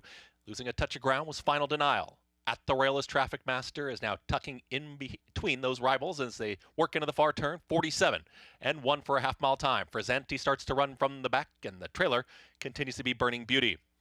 Tightly bunched here as they are in the far turn, and the leader is Scat to Tap. Scat to Tap, all in as Holton is trying to cut in the margin, is not doing it yet. 3 wide move, here comes Final Denial, and switching out quickly, Frasenti is in pursuit. Traffic Master, Burning Beauty, they reach the top of the stretch, and the long shot, Scat to Tap is still there. Scat to Tap trying to run them off their feet towards the inside. Frasenti is trying to gun this rival down, and here comes Frasenti down the center of the racetrack. Scat to Tap is battling on. Frasenti is now a neck in front. Frasenti is trying to open up late. Scat to Tap. It was resilient, but Frasenti is just going to be too good. Frasenti will win it. Frasenti over Scat to Tap. Burning Beauty from the back over Final Denial. Final running time, 1 minute 39.30 seconds. Frasenti, this time the victory will be upheld and gets the win at 4-5. And once the 2 and 3, the 2 chasing outside, the 3 did get the rail. He was just awful. There's a reason he was a big price. This horse was just too good, and he overcame the trip. But if there was going to be a Jockey of the Day awarded through 6 races, it would be Heman Harkey. Yeah, that was a good ride. Got that long shot home coming up the rail in race number 2 today. And how about outrunning? The 2 should have been clear on the rail. And how about sending up in there and getting the front? And it just shows you how a bias can elevate a horse who shouldn't have been that price. He's never gone to the front before for one, ever. Heman Harkey's got the Jockey of the Day for me today. Yeah, well done by him. Yeah. And the results in a runner-up finish here, but outruns his odds, and yeah, never should have been 19-1. Well done by that rider. In the end, it's Frasenti, Jose Lezcano, Lena Rice with a 4-5 favorite, who start off this late pick 5, 1, 7, 6. Prices when we come back.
Back with you on our Saturday coverage here on America's Day of the Races, brought to you by Naira Bets, where you can play it all. Bet any track, anywhere, anytime.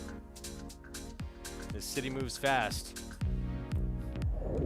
Cruzante was moving pretty fast in the stretch, getting just the second win of his career in 16 starts after 7 runner-up finishes, including last time out, and with a win taken away via DQ. It's the best form of his life, I guess.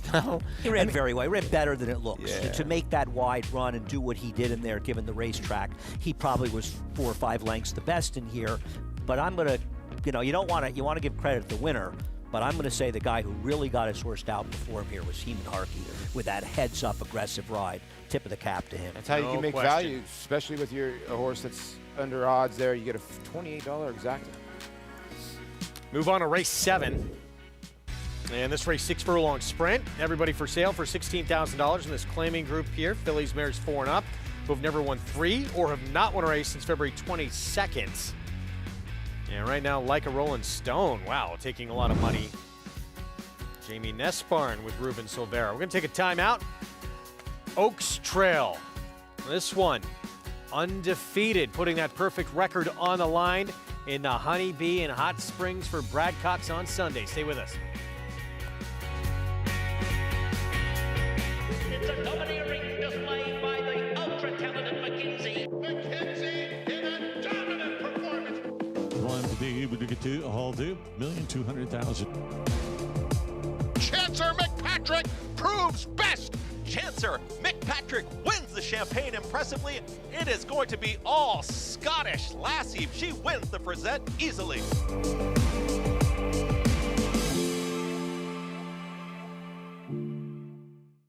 Horse racing?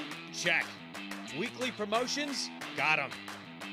Huge payouts? You bet. With Naira Bets.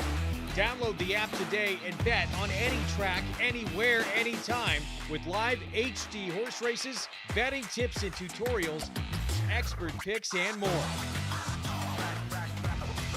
You bet with Naira Bets. Join now for a new member bonus at nairabets.com.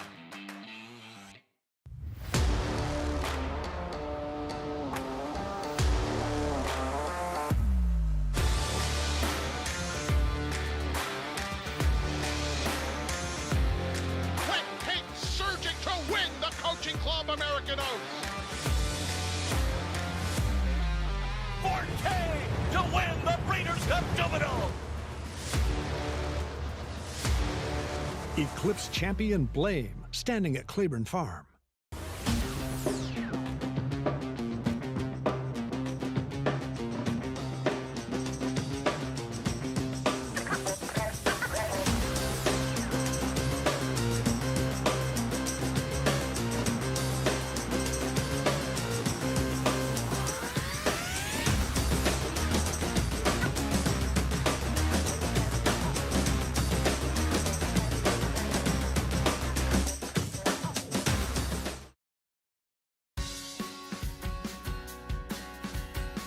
Good to have you with us here on this Saturday afternoon, watching America's Day at the Races. No Oaklawn this afternoon, but they are back in action on Sunday with some big prep races on the road to the Derby and the Kentucky Oaks for 3-year-old fillies that first Friday in May.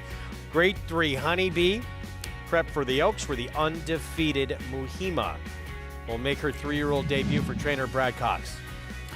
Yeah, I'm really interested to see what she's doing, particularly because she's not the speed in this race. And she's going to have to rate behind the California Speedball, which I think is good for her.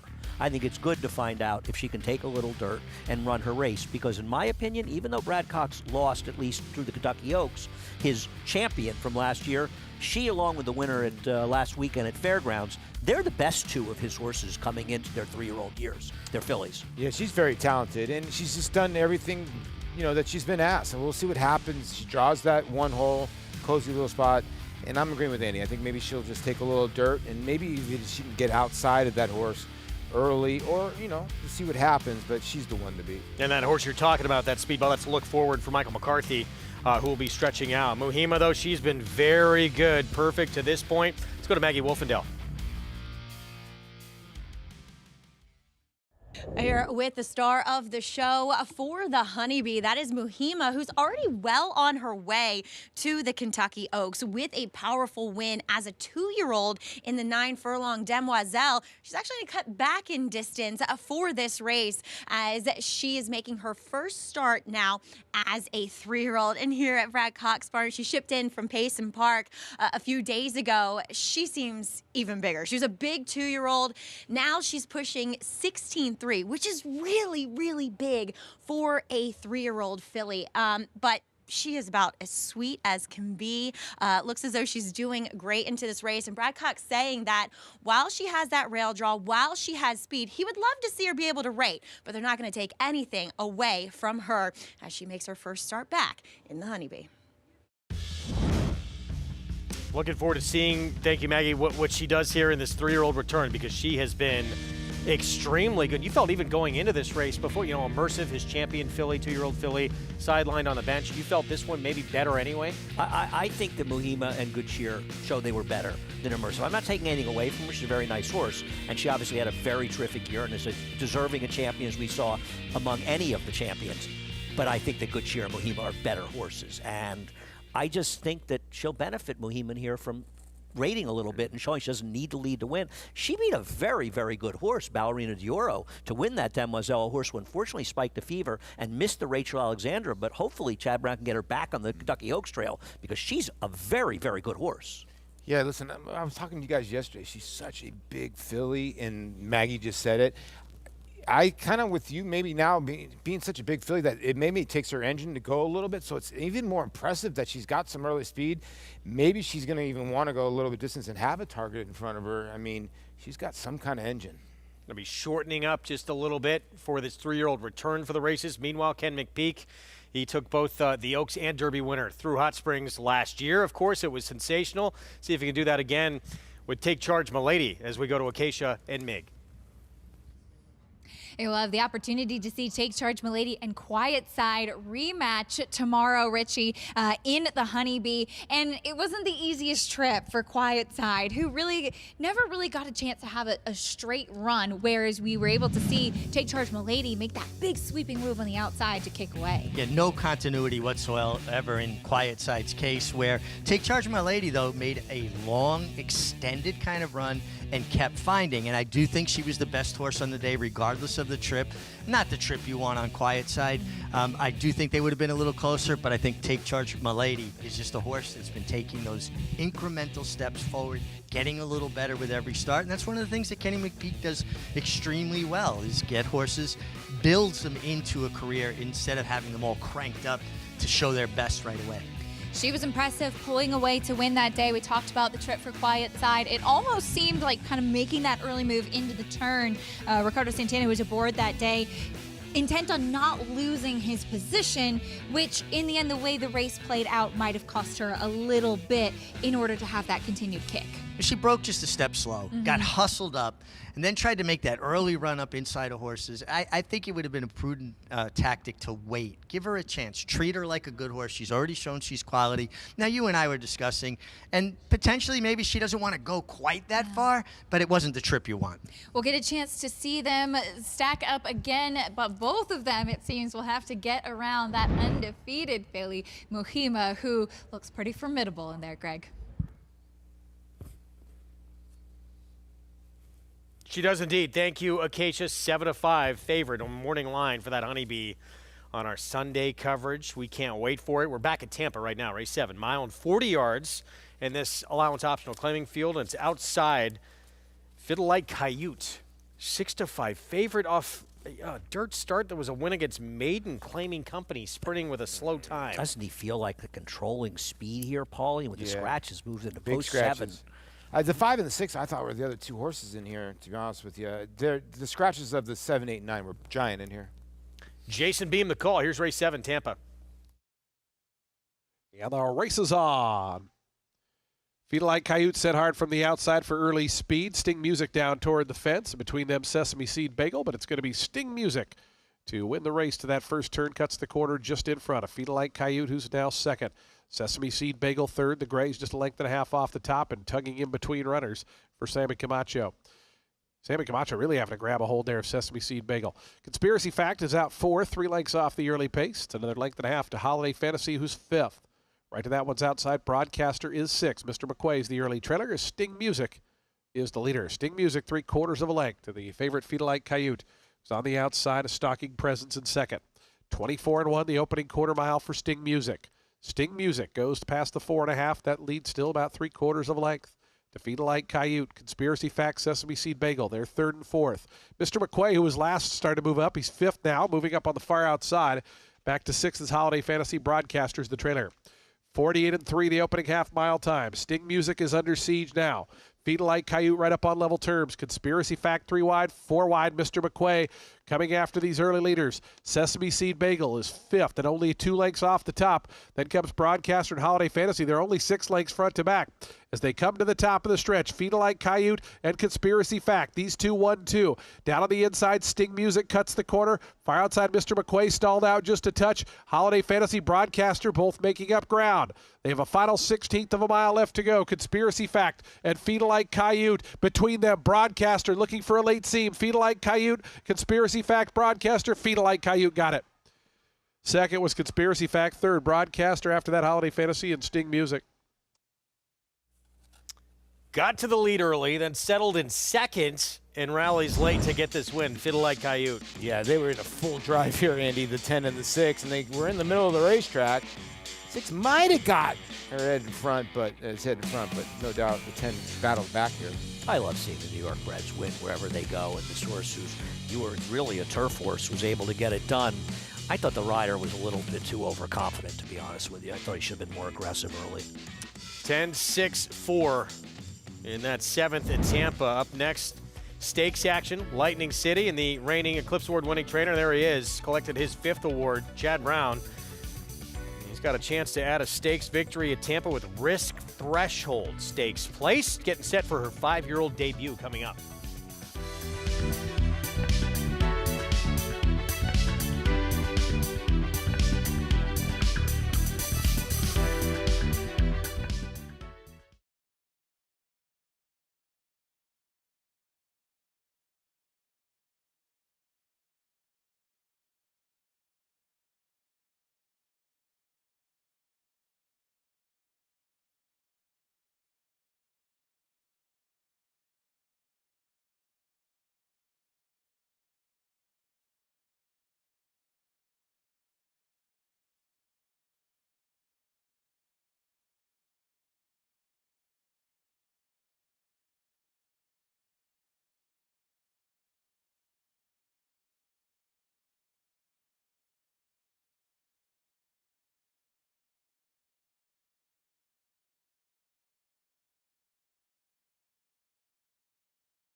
Back on our Saturday coverage, Here on Fox Sports 2, you're watching America's Day at the Races in the midst of a pick six carryover here at South Ozone Park, New York at Aqueduct.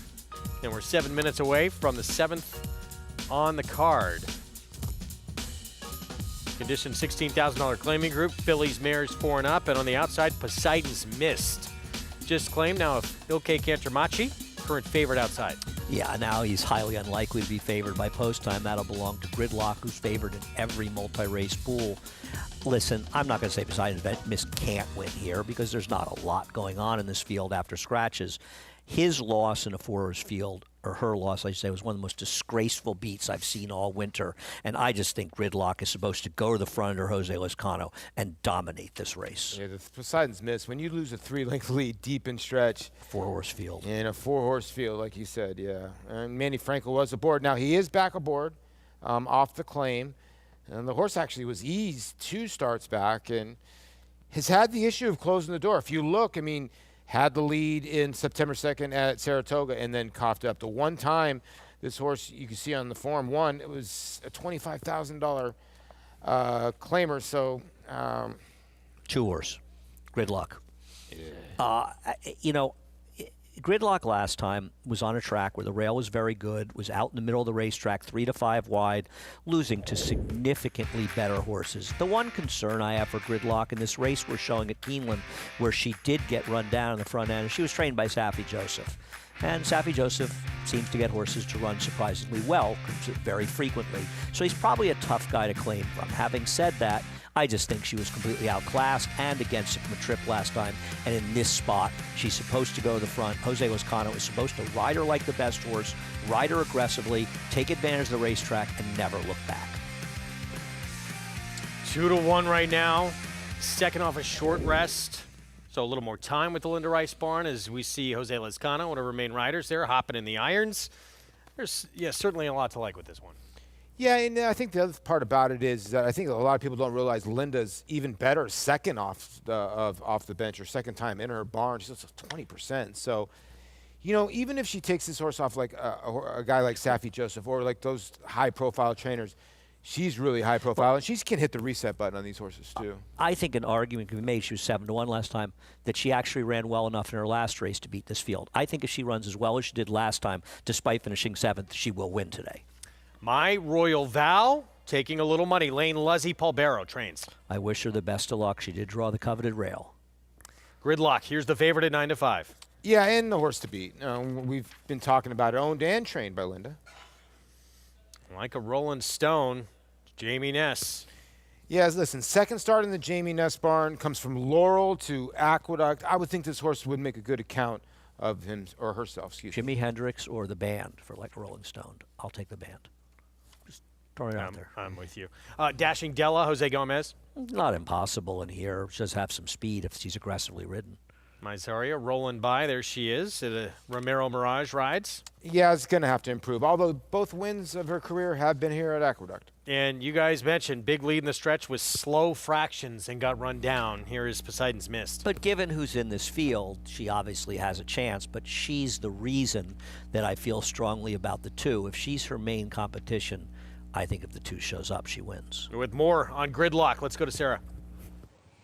Yeah, we'll continue the discussion on your favorite who has taken over favoritism in the win pool now, and that's Gridlock, who I agree, this is the horse that should be forwardly placed from the inside and has that advantage of having more of an inside post position than the other horse who's likely to be forward, the number 9 Poseidon's Mist. This horse is fairly obvious, and I have no knocks against this one, dropping in class against the racetrack last time, and could very well be with the flow of the racetrack today, as well as having credentials outright even on a fair surface.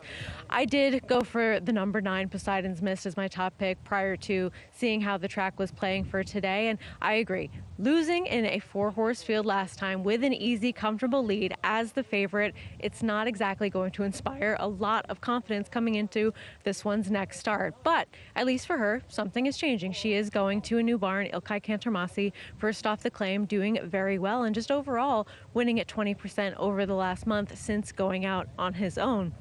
I did just want to touch on the number 1, My Royal Vow, a horse who, based on her last race, has some numbers that do fit with this group, finishing second and a big price that day.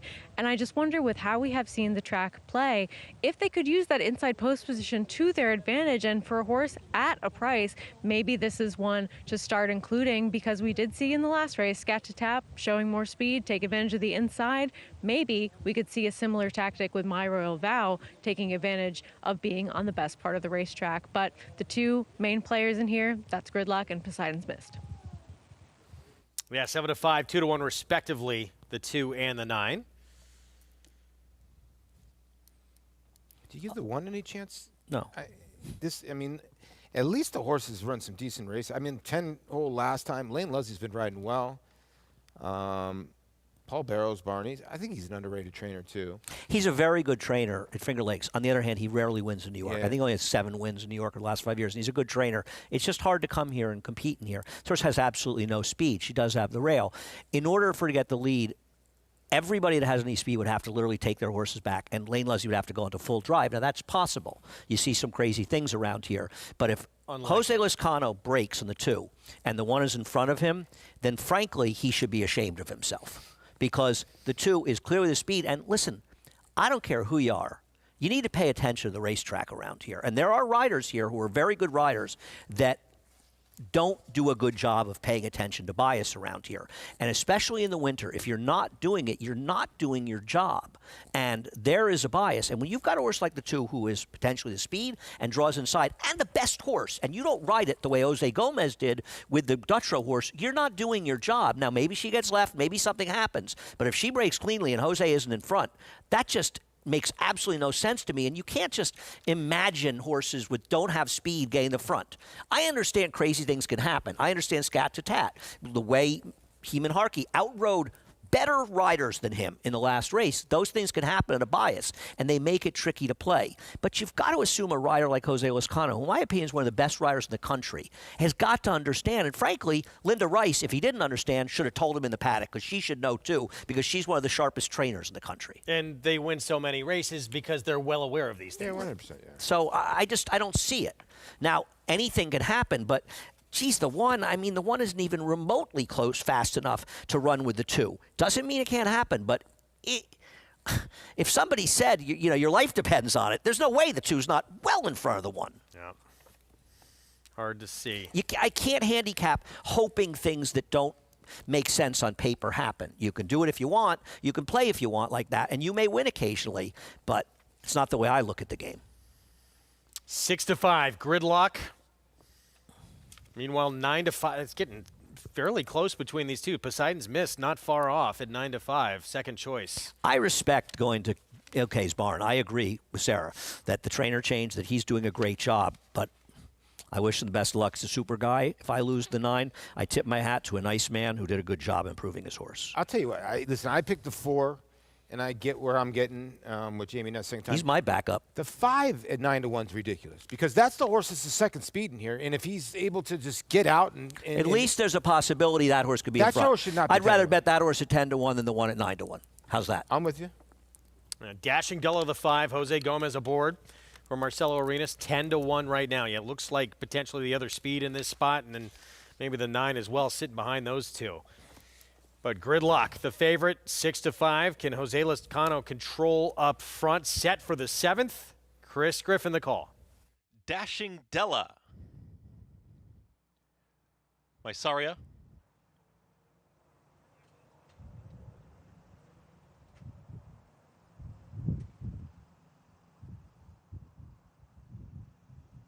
Mysaria going forward and in. Poseidon's Mist. Last to load to the outside. Poseidon's Mist. Manny Franco goes in. All set.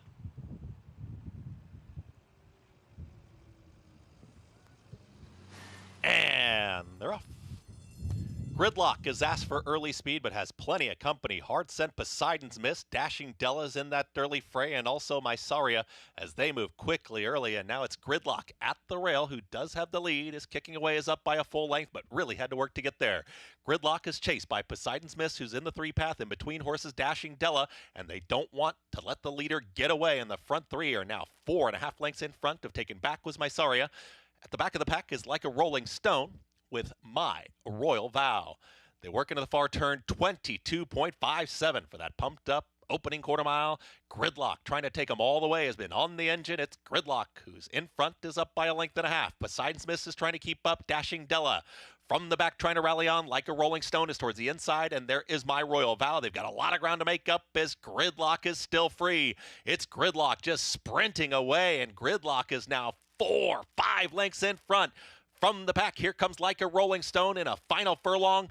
Gridlock, though, has open lanes, and Gridlock is just running free inside the final 16th. Jose Lezcano was intent on getting to the front, and Gridlock is your winner. Gridlock wins it over Like a Rolling Stone, Dashing Della, and My Royal Vow in 1 minute 12.03 seconds.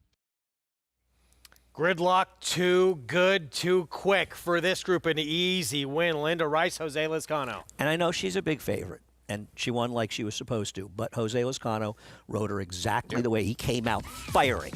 He looked like early fires trying to go to the lead with her, and we're old, you remember early fires. And, you know, the 9, just to keep up with her in that fast pace, chasing outside, just gives her no chance. You see what happens on a bias.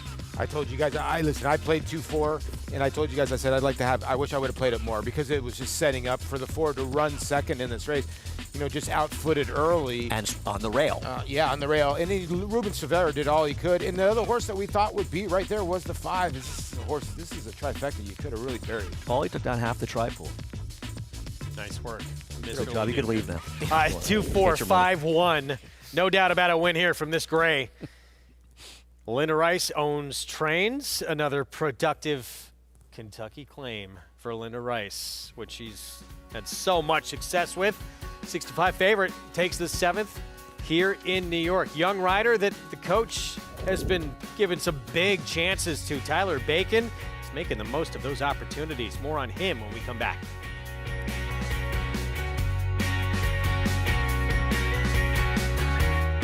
The champion 2-year-old. One of 4 champion 2-year-olds in his immediate family. Essential quality at 2. Undefeated. Essential quality, though, has opened up by 5. Devastating. His own first 2-year-olds race in 2025.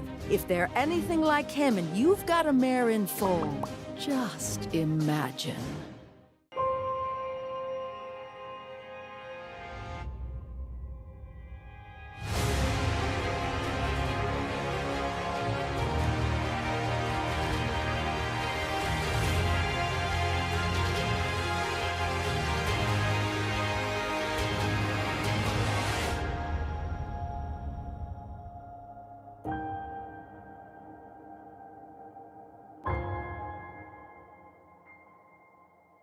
The brilliance of the legendary Arrowgate and the speed and stamina of the sire of sires, Uncle Mo. Introducing Petulante, the first son of Arrowgate to stand in New York after winning handily at first asking. Petulante! He's got a kick here, and he's going to prove much the best. He won or placed in all 7 of his lifetime starts, including the Grade 3 Salvatore Mile. Petulante, Nimbus class, Petulante! Petulante, now standing in New York. For information, visit IHDVStallions.com today. Racetrack Television Network brings you every race, from every track, on every screen, every day. With monthly packages starting as low as $5, RTN gives you great value and access to more live HD streaming and race replays than anyone. Visit RTN.tv today to sign up and watch on almost any device, including Roku and Amazon Fire. RTN has packages that start at $5 per month.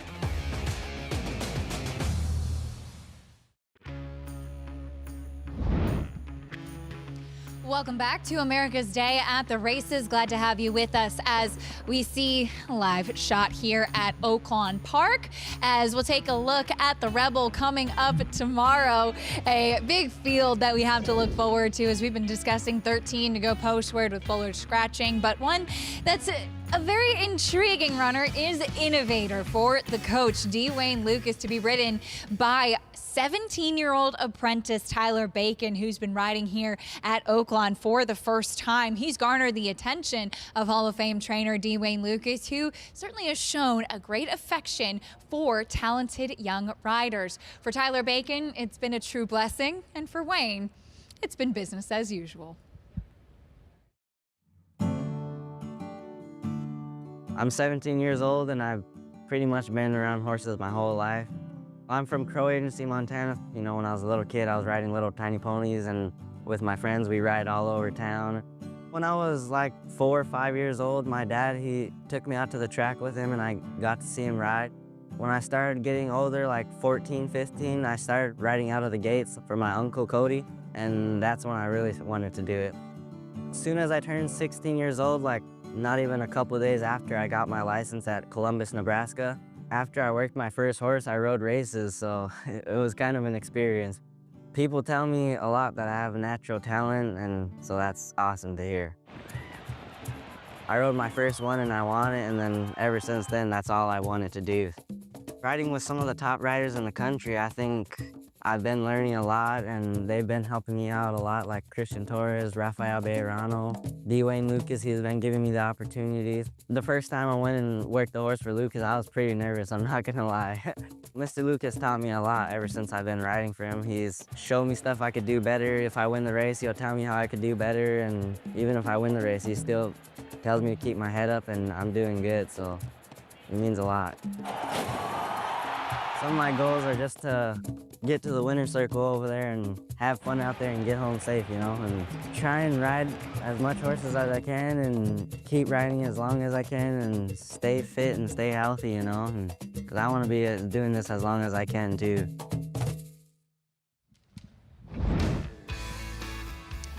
At just 17 years old, Tyler Bacon currently has 23 wins at this Oaklawn meet, 6 of them for the coach Wayne Lucas, including a win on Innovator when he broke his maiden 2 starts back. In fact, the only win that Innovator boasts is with Tyler Bacon, who will have the opportunity to be aboard this horse in the Rebel tomorrow. And for Wayne, as we've talked a lot about, Richie, you've seen it, Wayne giving opportunities to these young riders. You think of Jamie Torres in the Preakness, sure. Even Keith Asmussen last year winning the Honeybee on Lemon Muffin. How much of a big deal is it for a young rider to have an opportunity with an outfit like that? Well, he's a legend. It's Wayne Lucas, and he's giving you that opportunity, and instantly it gives you credibility with other trainers. And you can go back as far as Pat Valenzuela winning his first Grade 1 on Codex, winning the Santa Anita Derby. And this is a kinder, gentler version of Wayne Lucas. You know, Wayne's a businessman, and he's a heck of a horseman, and he can be tough. But when he takes a shine to a young rider, and it's easy to like Tyler Bacon. He's smart. He's got the right attitude, he works hard, and I've been extremely impressed with his riding. As good an apprentice as I've seen in a long time. We'll have a big opportunity with Innovator in the Rebel horse. As we mentioned, he was aboard for his maiden breaking score 2 starts back. Last time out with Innovator, we saw him finishing 3rd in the Lecomte, beaten just by 3/4 of a length. He has natural speed as well. What's going to be the key for Tyler with this horse, who's now going to have his 2nd start going long, which it really did seem he was able to handle the stretch out distance? Acacia, this horse is trained incredibly well. He gets over the surface so well. Wayne talked about it, waiting. He needed another week with him. I just wonder, though, is he locked into that he needs the lead? Because there's a lot of speed in this race, and particularly right outside of him, a horse named Smokin' Wicked, who is coming out of sprints. So, you know, that's real speed. I would hope that at some point they find out if he can get more of a stalking kind of trip. I like the way he's training. I think he's going to run well. His style may not be a benefit.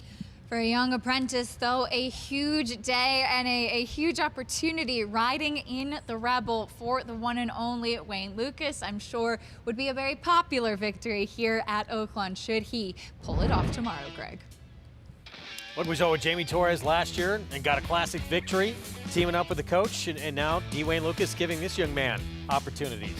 It's a tough pace scenario for Innovator, but he's a very good horse. The thing about Wayne Lucas, he put Just Steel with Keith Asmussen. He's not afraid. Just Steel's coming back tomorrow. I know. He's in an undercard race. I was excited. He's sprinting. He should be sprinting. Gridlock, easy as can be in this 7th at Aqueduct. 2-4-5 finish. Linda Rice owns trains. Let's come aboard for that victory. And another Kentucky claim for Linda Rice. As we head back to Tampa, first of 2 stakes on this Saturday card, Lightning City. $125,000 purse, fillies and mares 4 and up and back. Risk threshold for Chad Brown Barovich Stables for the 5-year-old return. She needs to be in front. They've got to let her go. Here is Saul Hope inherits the rail. Yeah, he gets Irad Ortiz Jr. and Safi Joseph. That's why this mare is 9-5, but she's got some good credentials. Bunny Hop, long shot next door. Might be an underlay at 32-1, looking at her PPs. Get to her in a moment. Still looking at Irad Ortiz Jr. there. They're just excited about Irad. This horse won't be favored by post time. Here is Bunny Hop. So a couple of wins on the grass, but against significantly easier company. Musical Design comes off 2 wins in a row. Yeah, 2 nice wins. 1 at Delaware, 1 at Tampa. Maybe this horse is moving forward for a long shot look. Talking Tipsy, if nothing else, could be part of the pace. Yeah, well, yeah, she's the other speed in here, but against a very speedy rival and better rival.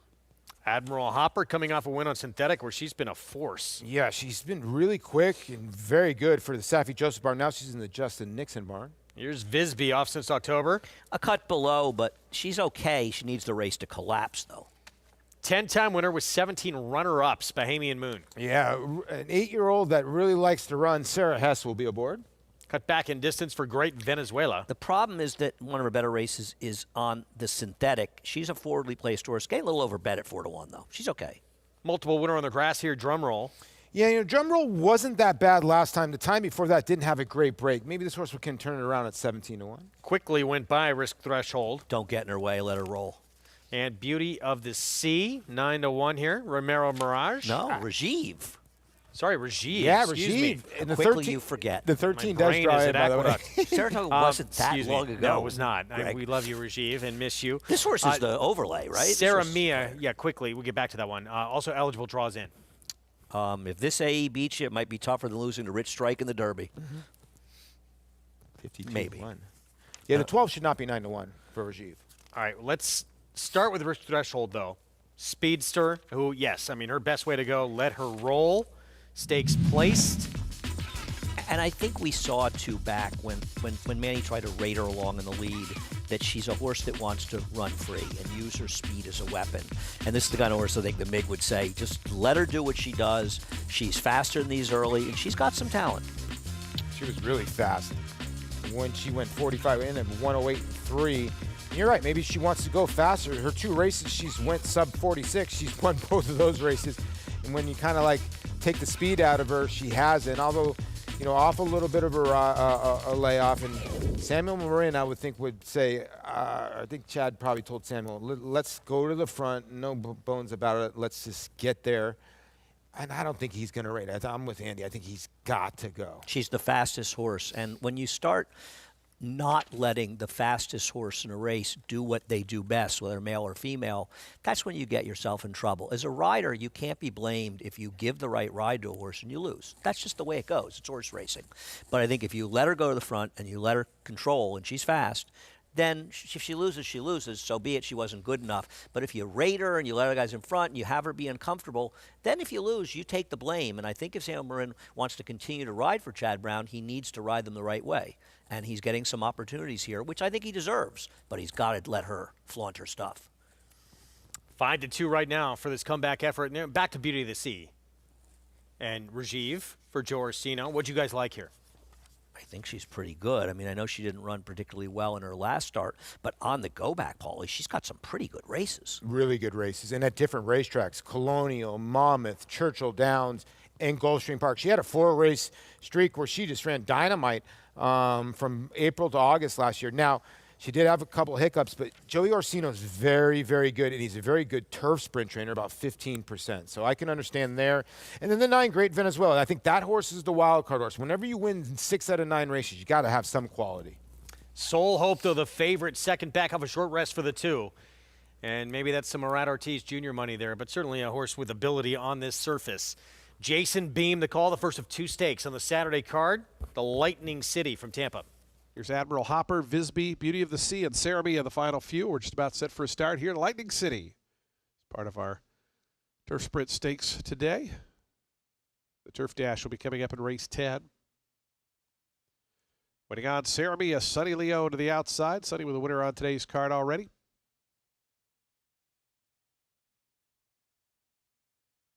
And they're in the gate.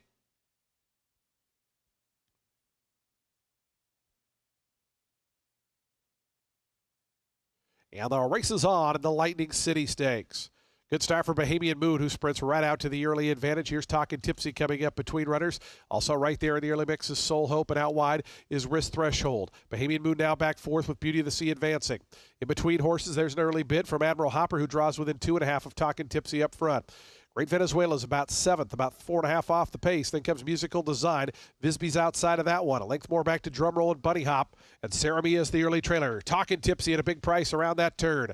21-3 the opening quarter for Talkin' Tipsy, a length and a half to the good. On the outside, Beauty of the Sea pokes a nose into second. Admiral Hopper, Risk Threshold between horses in a bit of a tight spot there as Great Venezuela winds up to the outside. Talkin' Tipsy leads him into the stretch. Here's Beauty of the Sea. Between horses is Admiral Hopper down at the fence. Bohemian Moon's back into the bit. Great Venezuela's roaring down the far outside. Great Venezuela coming up after the lead. Up the fence, Bohemian Moon. Great Venezuela going on to win it here. It's Great Venezuela by almost 2 at the end. Talkin' Tipsy, I believe, held second. It's really close there, along with Visby, Bohemian Moon, and Beauty of the Sea. Great Venezuela, big performance here. Second win on the turf in 4 tries. Race basically ended up falling apart, Paulie, and she was able to get it done.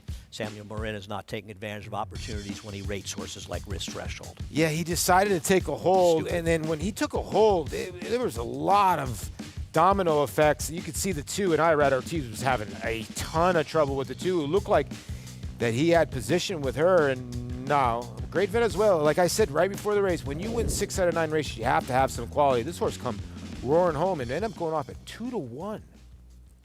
Wow. Cut back in distance for that 4-year-old filly. And she runs big. 7 for 10 overall. 2 for 4 on the lawn. That man right there, he's got a big chance in the Razorback tomorrow. And in the next race coming up here in New York, Trust Fund, second back off a long time away. Right now the favorite in the 8th at Aqueduct.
Thanks for being with us on our Saturday coverage here on Fox Sports 2. You're watching America's Day at the Races with the 8th Coming up next at Aqueduct, give you prices from Tampa Bay shortly. It's time to play Name That Derby Prep winner once again.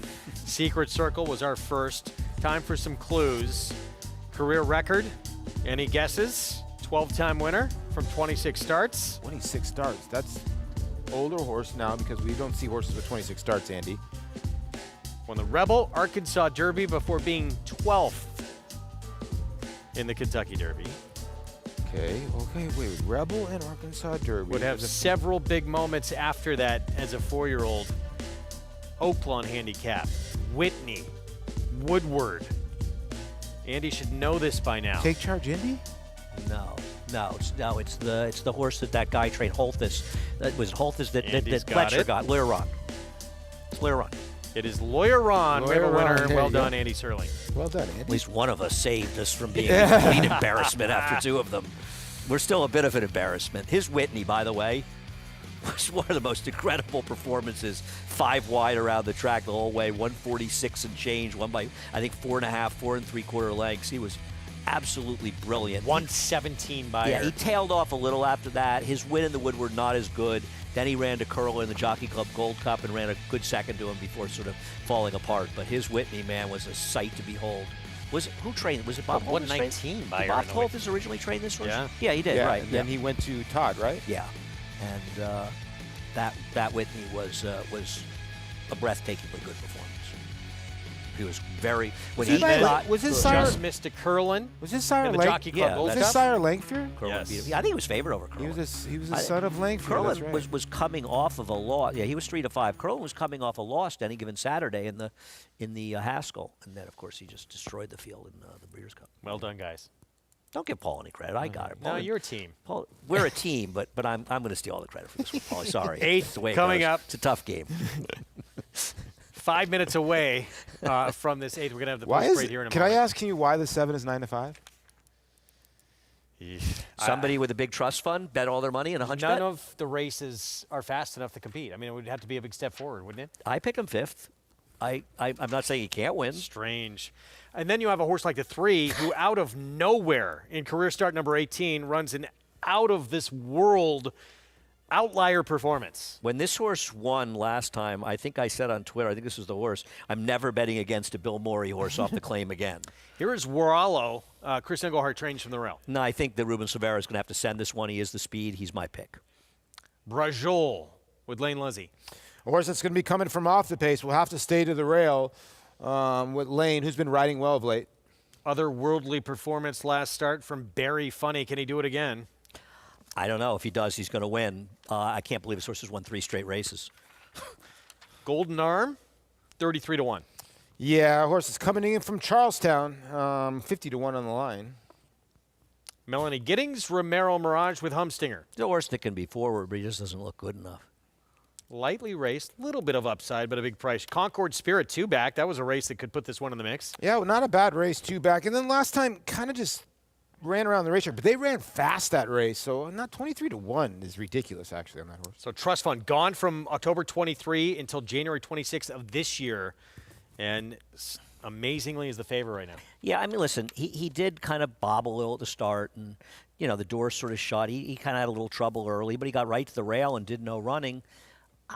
If he can improve off his races before, he has a shot to win here. He's got an outside post. I mean, if you wanted to bet him at 5-6 to 1. And Nunzio outside, Jose Lizcano for Michelle Giangulio. Yeah, and Michelle's having one of those tough meets. 9 seconds and thirds combined at a 15 start. She's due for a win. I think this horse is primed for a good spot here. He's got some good races to go to. His last race, he had no speed. I don't know what happened to this horse last time. I've finally given up on him, so maybe he'll win. Let's go down to Sarah. We'll talk about the horses that are vying for favoritism right now. The number 3, Barry Funny. I think that you can't ignore his last race where he did run a figure that was much higher than the ones that we had seen in prior starts. And now over his last 3 races, he did take progressive steps forward in terms of running faster Beyer speed figures. But that 88 that he ran last time out just stands out as a major outlier relative to his other races. And this is a horse that I also cannot believe that he is trying to win his 4th consecutive race. The problem for me with him at a short price is that now he is facing much tougher horses than he has really since 2023 of December when he was running at the maiden special weight level. He does not have the experience at a competition level like this relative to many of the others in this field. So for me, the decision on him was to go in a different direction. And then the other horse that I think there's a decision to be made is the number 7 Trust Fund, whether or not you think that he can retain some of that 2-year-old form that he showed so long ago or potentially improve upon it. He did have a little bit of trouble out of the gate last time out. I don't think enough to really justify him not really doing much running, and this is just a guess, but I wonder if they felt as though without him getting some forward position in that race and coming off of that lengthy layoff, maybe just to save him for the next race, knowing that they were not really going to get the kind of performance that they expected. Just a hypothesis, I don't know that for sure, but I think that he is the one that does stand to take a potential step forward in here. However, outside post not going to be beneficial to him, and that does make things most beneficial to the number 1 Rolo. Timeform US projects this one as the speed, won on the front end last time out, and if he can replicate that performance, he has a lot going in his favor. So ultimately on paper, I did pick the number 7 Trust Fund, but I think Rolo is very dangerous at a much better price. All right, Sarah, thank you. Minute to post coming up. So still favored, very funny, and it looks like the betting public believes he can produce at least something similar. I mean, he could go backwards quite a bit and probably still win. Yeah, I picked him second because he ran so well, and Bill Murray's horses frequently run extremely well.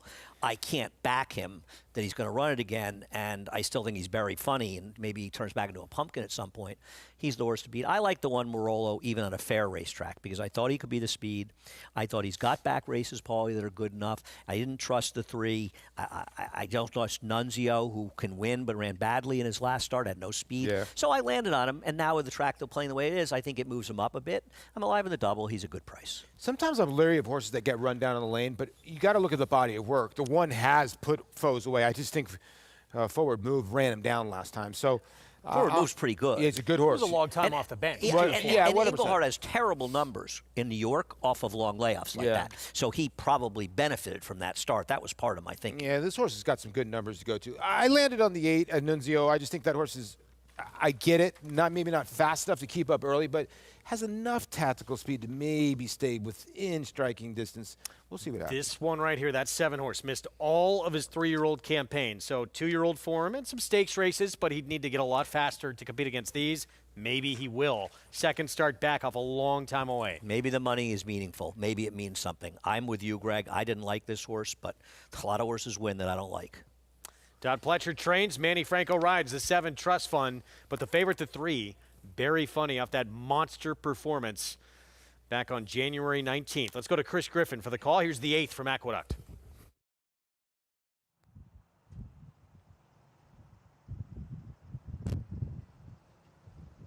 Nunzio to the outside. Nunzio goes in. All set.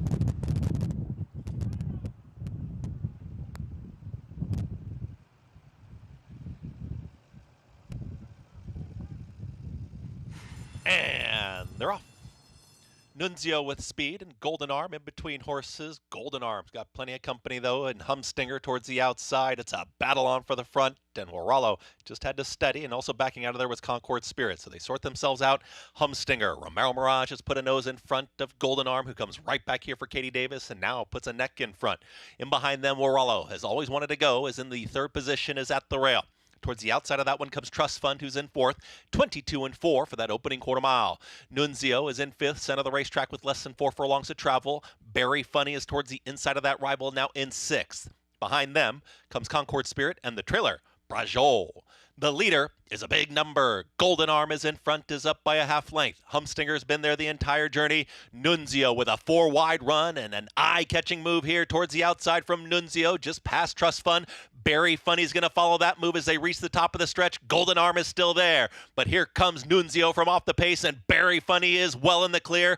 Very Funny is now rolling towards the outside. Brajol's got a rally too from far out of it. A furlong left to go. Nunzio's in front. Very Funny. Can Brajol get to Very Funny, who's battling on here with Nunzio? It is Brajol from way out of it, and Brajol with a last to first move. Brajol wins it. Brajol, then came a photo. That was Nunzio with Very Funny and Trust Fund in 1 minute 18 and 4. 9-1 upset here in the 8th at Aqueduct. It's Brajol. Lane Luzzy rolling late from off the pace. The all-Italian exacta here, Brajol D'Annunzio. I thought the 8 was home and clear. Then it looked like the 3 was going to win easy. The 8 put the 3, or stung the 3, and then Lane Luzzy, he's been riding well, produced this horse at the right time, and I think the 8 actually came back on for second. Yeah, this is the kind of thing that happens when you have a bias, right? You get 2 super long shots dueling in a wicked, wicked pace. They're not going to be able to hold on, so the race ends up falling apart. And Brajol, who's just in good form and had run okay last time, came back and got it again and got the right trip to get it done. Nunzio made that early wide move. It took a toll as the pace was hot. Felt like the 3, Barry Funny, was going to get him. He hung, and Brajol got it done. Not my kind of horse. Wow. 2-8-3-7, Brajol, 5th career win. We'll have these prices when we return. Get to our feature here in New York earlier today on our early morning Fox Sports 2 coverage. One of the great stretch duels of the year to this point. It might hold up all year long. What a performance from Forever Young. Stay with us to take a look back at the Saudi Cup.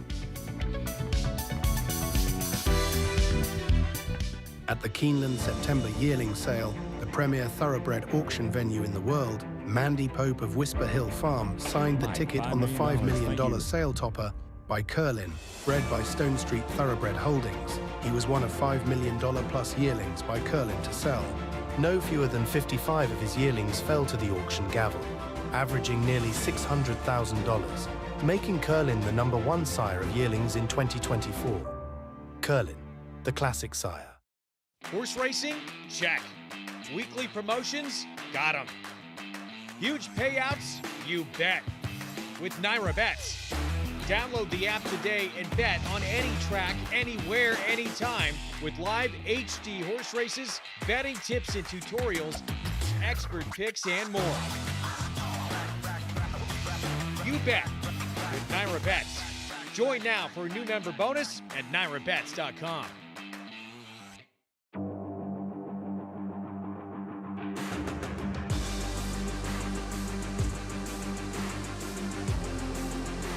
Bright future indeed. Bright future, the son of Curlin to win by 4. Bright future, Proxy, here's the line. Photo finish, Bright future. Bright future, look at that. Bright future, the class prevails. Bright future, standing at Claiborne Farm.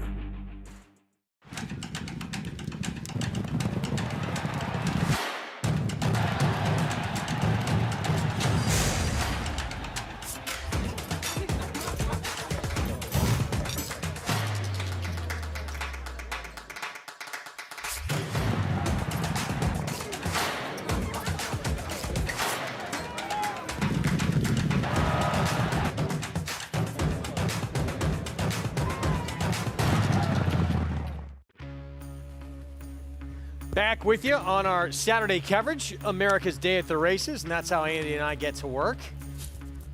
It's the best. I was able to meet up with you on the train yesterday. Yeah, that was nice. You went on a little vacation. We got a chance to catch up on the train. What could be better than that? You guys exchange high fives and stuff? You know, Paul, you don't ride the train. Stay out of it. You're a little jealous. It's clear. Just, you know. Never seen a subway card quite that clean before. No, that's not. That's a fake subway. Yeah. Brajol, 9-1 upset in the 8th. Lane Luzzy, look how far back this horse was. Yeah, but Lane Luzzy saved ground for the first, you know, I would say 60 to 65% of the race. And so while he angled out, he had benefited from being inside the whole way, and they were moving up front. Nunzio made that early move to sort of break it up, and frankly, he ran very well. This race just collapsed. And I tell you, I'm impressed by Lane Luzzy. I really think I'm not saying he's as good as the best riders here, but he's really been riding well here this winter, and that's all you can ask from him. No, it really has. You know, he's getting better and better with each ride, and I like his attitude. His attitude's been better. He's got a little confidence going, and Brajol gets the job done at $20.80. At least that will spike up somewhat of your pick 6 and your pick 5 there. 2-8-3 finish. Gino Giglio. Gagliano Stables, Winning Connections, Race 9, the feature on the Saturday card here from South Ozone Park. 1 turn-mile entry-level allowance. And you have a horse in Liberté de Bayou. Another just off-the-screen performance. It was at 6.5 furlongs. So it was with a different barn last time out. The problem I have with him is he started going good for Linda Rice, and he had those conditions for the starter allowances, and Linda dropped him in for $35,000 last time. It's almost like she could hear the clock ticking. And she said, I'm going to win a race, get rid of him, and move on. And Linda's too sharp for me to give a horse that just ran as well as he did and had been in good form away for $35,000. To me, that worries me about him. And, you know, I think Emmett's Road for Brad Cox will end up being your favorite. It's a horse to beat, isn't he? Cutting back to a mile. Yeah. And I do think the 10 for Bourbon Chase is a horse that's very, very dangerous in here, because I know the horse has got 9 second-place finishes, kind of runs here and there. And one other thing I want to say about Lane Luzzy. Here's a guy that had no wins at Saratoga, and they got hoofed in the face. And he won some race. Let me say something about the 10. You know, he's been tough since. Let me stick to this race about the 10. I like the 10 coming in. I can't bet him. The thing I like about the 10, whether I'm right or wrong, is that he's a horse that wants to run out in the clear. He doesn't want to run inside a horse. He doesn't want to take dirt. So he got a 10 post. I think it was perfect. The problem is it's not perfect on this racetrack. So he ends up in a 3 to 4 wide chase. And on this racetrack, it's going to doom him. A horse that I didn't particularly like, I picked 4th, I would move up on this track, is Smile Mom. Couldn't Smile Mom just be the clear speed in this race? And doesn't that improve his chances? He's fast. We'll get back to it. Could be. We're going to look back early this morning. I was on the coverage. I don't know what you guys were doing. I was watching you. I was watching you and thinking what a sucker you were to be up there. You drew the short straw. Kidding me with this stretch duel. The 2 biggest storylines in the race. Romantic Warrior trying the dirt for the first and only time in his career. Looks like he has put away Forever Young, who probably should have won the Kentucky Derby last year. Look at this horse re-rally and get up for the win. This was a great race between 2 very, very talented horses.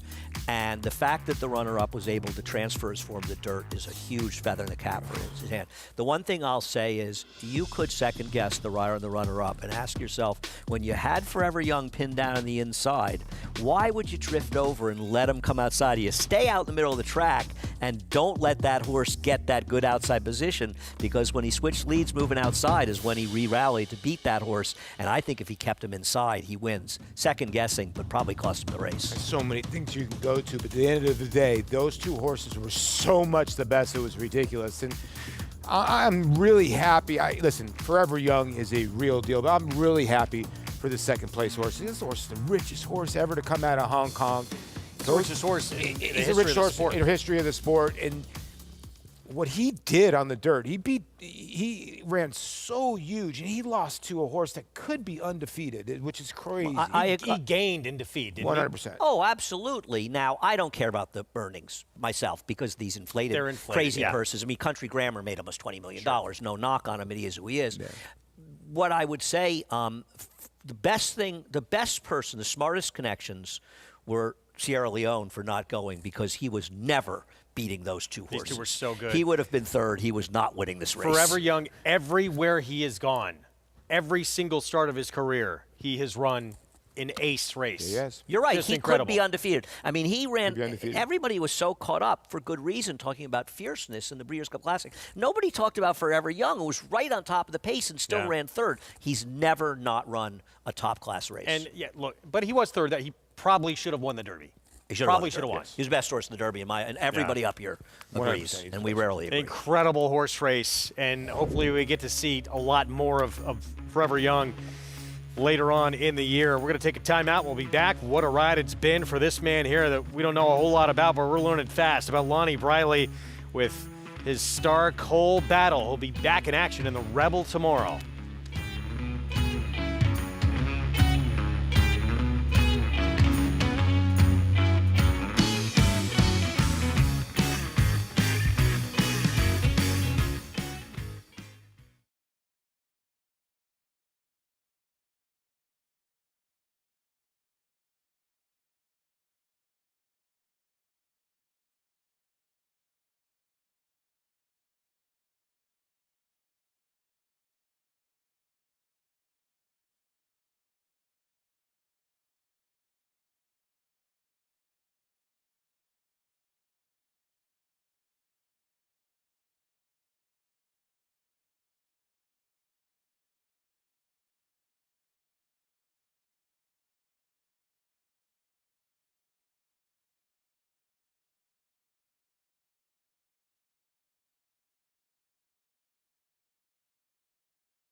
You're watching America's Day at the races on the eve of Rebel Day here at Oaklawn Park, and looking forward to this field of 13, which will go poster with the scratch of Bullard to go a mile and a 16th here at Oaklawn on Sunday.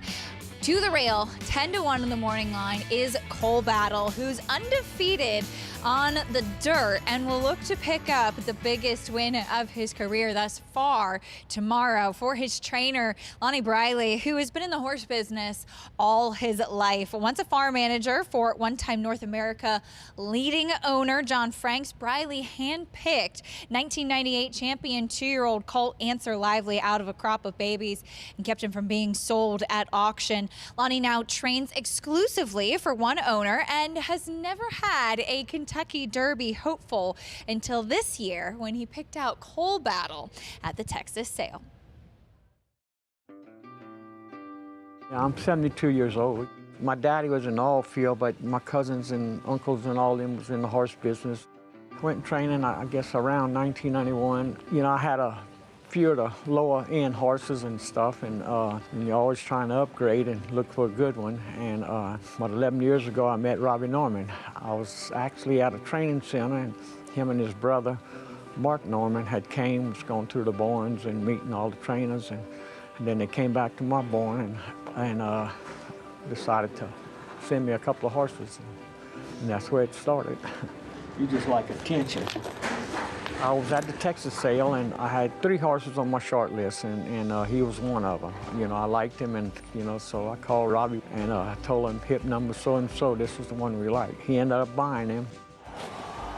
I ran him in a juvenile. He got in trouble in the first part of the race. Horse bumped him a couple of times, and the rider took him back and then made a big run. At the end, he ran 4th, galloped out 5-6 lengths in front of the winners, and so it kind of caught me, you know, there, that I said, this horse could be okay, you know.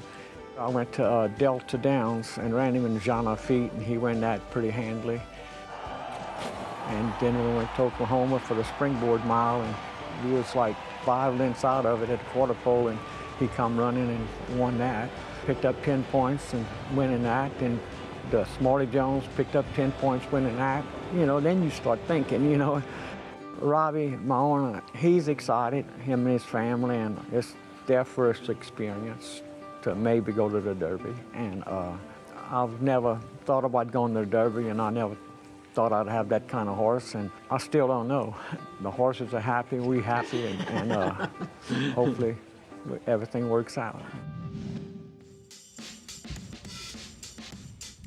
We could have a chance this year. There's Cole Battle, as mentioned, undefeated on the dirt, actually, and having won his last 3 starts, including the Springboard Mile, 2 starts back over Speed King, and then last time out here at Oaklawn in the Smarty Jones. He's 4 for 4 on dirt. His 2 defeats coming on turf, and even that one turf race at Kentucky Downs was good. I love this story. I love the fact that a trainer like Lonnie Bryley, who's been in the game his whole life, gets an opportunity with a horse like this, and a horse he picked out as well.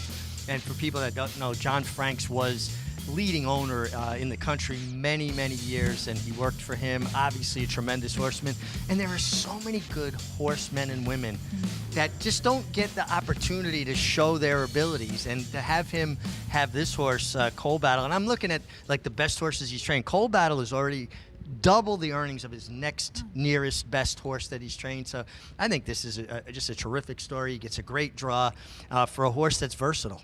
He is, absolutely. Came from off the pace to win 2 starts back, running down Speed King, and then last time out using that early speed. Will break from the rail, and especially we've talked a lot about the pace scenario in the Rebel, and could be a pretty contentious pace. Him having that type of versatility is a real benefit. Oh, absolutely. I still think from the rail, you've got to be a little aggressive so you don't get shuffled back into that first turn. I do think he'll get out-footed, but he's shown he's comfortable doing either. He's just a competitor, and another, you know, example, a good horse can really come from anywhere. Absolutely, and certainly a feel-good story for Lonnie Bryley, who has done a great job with this horse and bringing him along, and we'll see if he can get him one step closer to the Kentucky Derby. Here's a look at the Sunday stakes schedule. Of course, the Saturday Rebel card moved to Sunday here at Oaklawn Park, of course highlighted by that Rebel 5 stakes, 3 of them graded on Sunday. So looking forward to everything coming up tomorrow as we get closer and closer to the big one.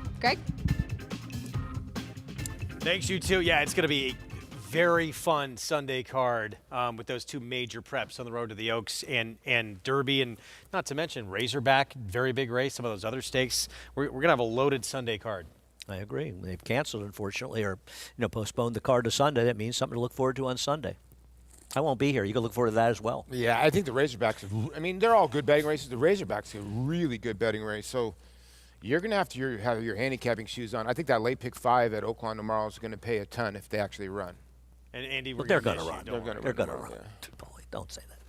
Race 9 coming up next. This feature on our Saturday card here in New York we'll get to in a moment. Favorite, just real quick, the 3, Emirates Road, as we expected for Brad Cox. But we go back to Tampa for their 9th race. We got a stake in the next. And we got a Paul LaDuca special in race number 9. Here in this 7 furlong, 20,000 claiming race. The 3 horse in here should not be 10-1. John Arnett off the claim. His last 17 horses off the claim. 12 of them run on the money with 5 winners. This horse is from the Maria Bauer Sock Barn, and I think this horse will show low speed. And 9-1 is a nice price. This was the one horse I actually liked at Tampa today. Meanwhile, Baltazar the 9. This horse is pretty versatile. Can win on the front end, can win sitting off, as he did 2 starts ago. 9 times first or second in 20 starts. He's the favorite right now, 3rd off a short layoff. I prefer the restaurant. Which is? Baltazar. You've never been to Baltazar? I have not. Seriously? Andy, I have 2 children at home. I don't go out. You didn't always have 2 children. Well, why don't we go to Baltazar? We can meet there for lunch if you want. I would love to do that. Really? On Spring Street? Yeah, you book it, I'm there. I'm in. All right, we're going. We're going. The other horse in here is the 4 for Terranova. Horse that had no chance of running last time. Did not have the best of trips. And if you go back to some of his races, they do play here very well. Yeah, been more of a turf horse. 4 of his 5 wins on grass, but yeah, has been capable on dirt. We'll see what we get from him. Here's the 4 loading up. Fluid situation. Sam Camacho will ride. Jason Beam with the 9th from Tampa Bay. Baltazar, Samuel Marin. Waiting for Norfie and Call Me Iceman will be all set for a start. Today's late double getting underway. Don't forget the Turf Dash is coming up next, our co-featured event, race 10. Norfie coming up. Call Me Iceman. Kento Hill to the outside draw.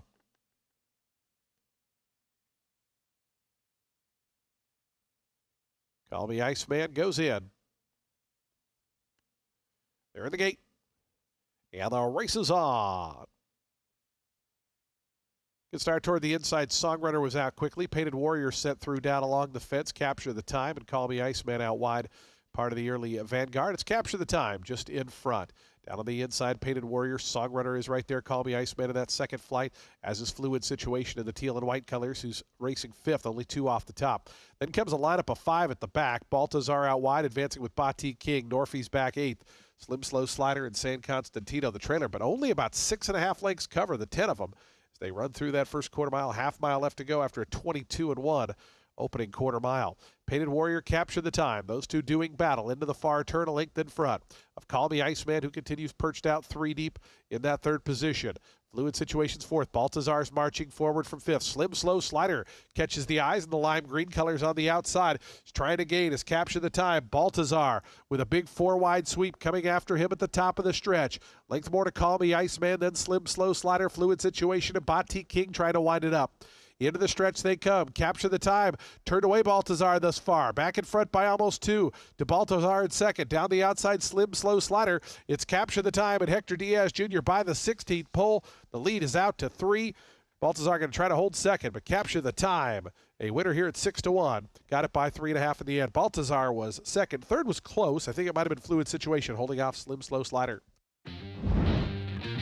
Capture the Time, 6-year-old debut. It looked like this 9. Baltazar was going to roll up on this horse. He puts him away and scores for the 6th win of his career. The 3's winning on the gallop out. Wait. Yes. If I got paid in the gallop out, Paulie, I wouldn't be here. Horse got in a ton of trouble, but actually ran 5th, but was never, ever getting to the win. Easy win. Capture the Time. Back to New York for this is a good race here coming up in this night. 1 turn mile, first level allowance group. It is Emirates Road still for Brad Cox just consistently has run a lot faster figures than everyone really, except for that last performance from Liberty to Bayou, the one. The concern with Emirates Road isn't his talent, it's that he has no speed. And I'm not taking 2-to-1 shots on this racetrack. I know we saw the last race fall apart. That horse was 9-to-1, and he got kind of an unusual circumstance. And that's not to say it can't happen again here. And I agree with you. I think he's the horse to beat, but I can't play him at that price on this racetrack. This was 2 starts back, Paulie. Made a run to get second, missed by half length, and a huge performance from Mazmak. Yeah, I thought this was I think Manny Franco's one of the better riders out there. You can't be looking under your arm 5 deep and thinking you got the race won. That's exactly what he did. If you go back and you look at the top of the lane, Manny looked under his shoulder like he had a ton of horse, and maybe he did, but he got out-finished. I just think he was really wide the whole way around. He was 9-to-1 that day, and the horse who beat him was the heavy favorite. So, you know, it's not that shocking that he lost. He ran very, very well in there. I don't have an issue with him other than the fact that he's got the wrong profile to bet at a short price on this racetrack. And the horse that I think is a ridiculously big price near is Smile Mon. Smile Mon has been running fast figures. He is the speed on paper, and he's got a rider in Romero Mirage that is aggressive. I'm not saying I love Smile Mon. He's my original 4th pick, but is he really supposed to be 15-to-1 in this race? That's crazy. And won 3 of his last 5 starts. What's that, Paulie? I think the 6 is the other horse in this race. See, I don't like the 6 at all. Why? Why won't you? Because I don't think he's ever run a good race. I think he's getting bet because he's trained by Chad Brown. He doesn't have any speed. He got a bad ride last time. But he got a bad ride against horses that are way inferior to these horses. And his good race in the Tampa Bay Derby is a result of setting one of the slowest paces in the history, probably as slow since Dominion in street sense in the bluegrass. When you remember, I know, Paulie, I didn't like this horse. Let me put it this way. Do you think he should be 7-2? No, I thought he'd be 5-1.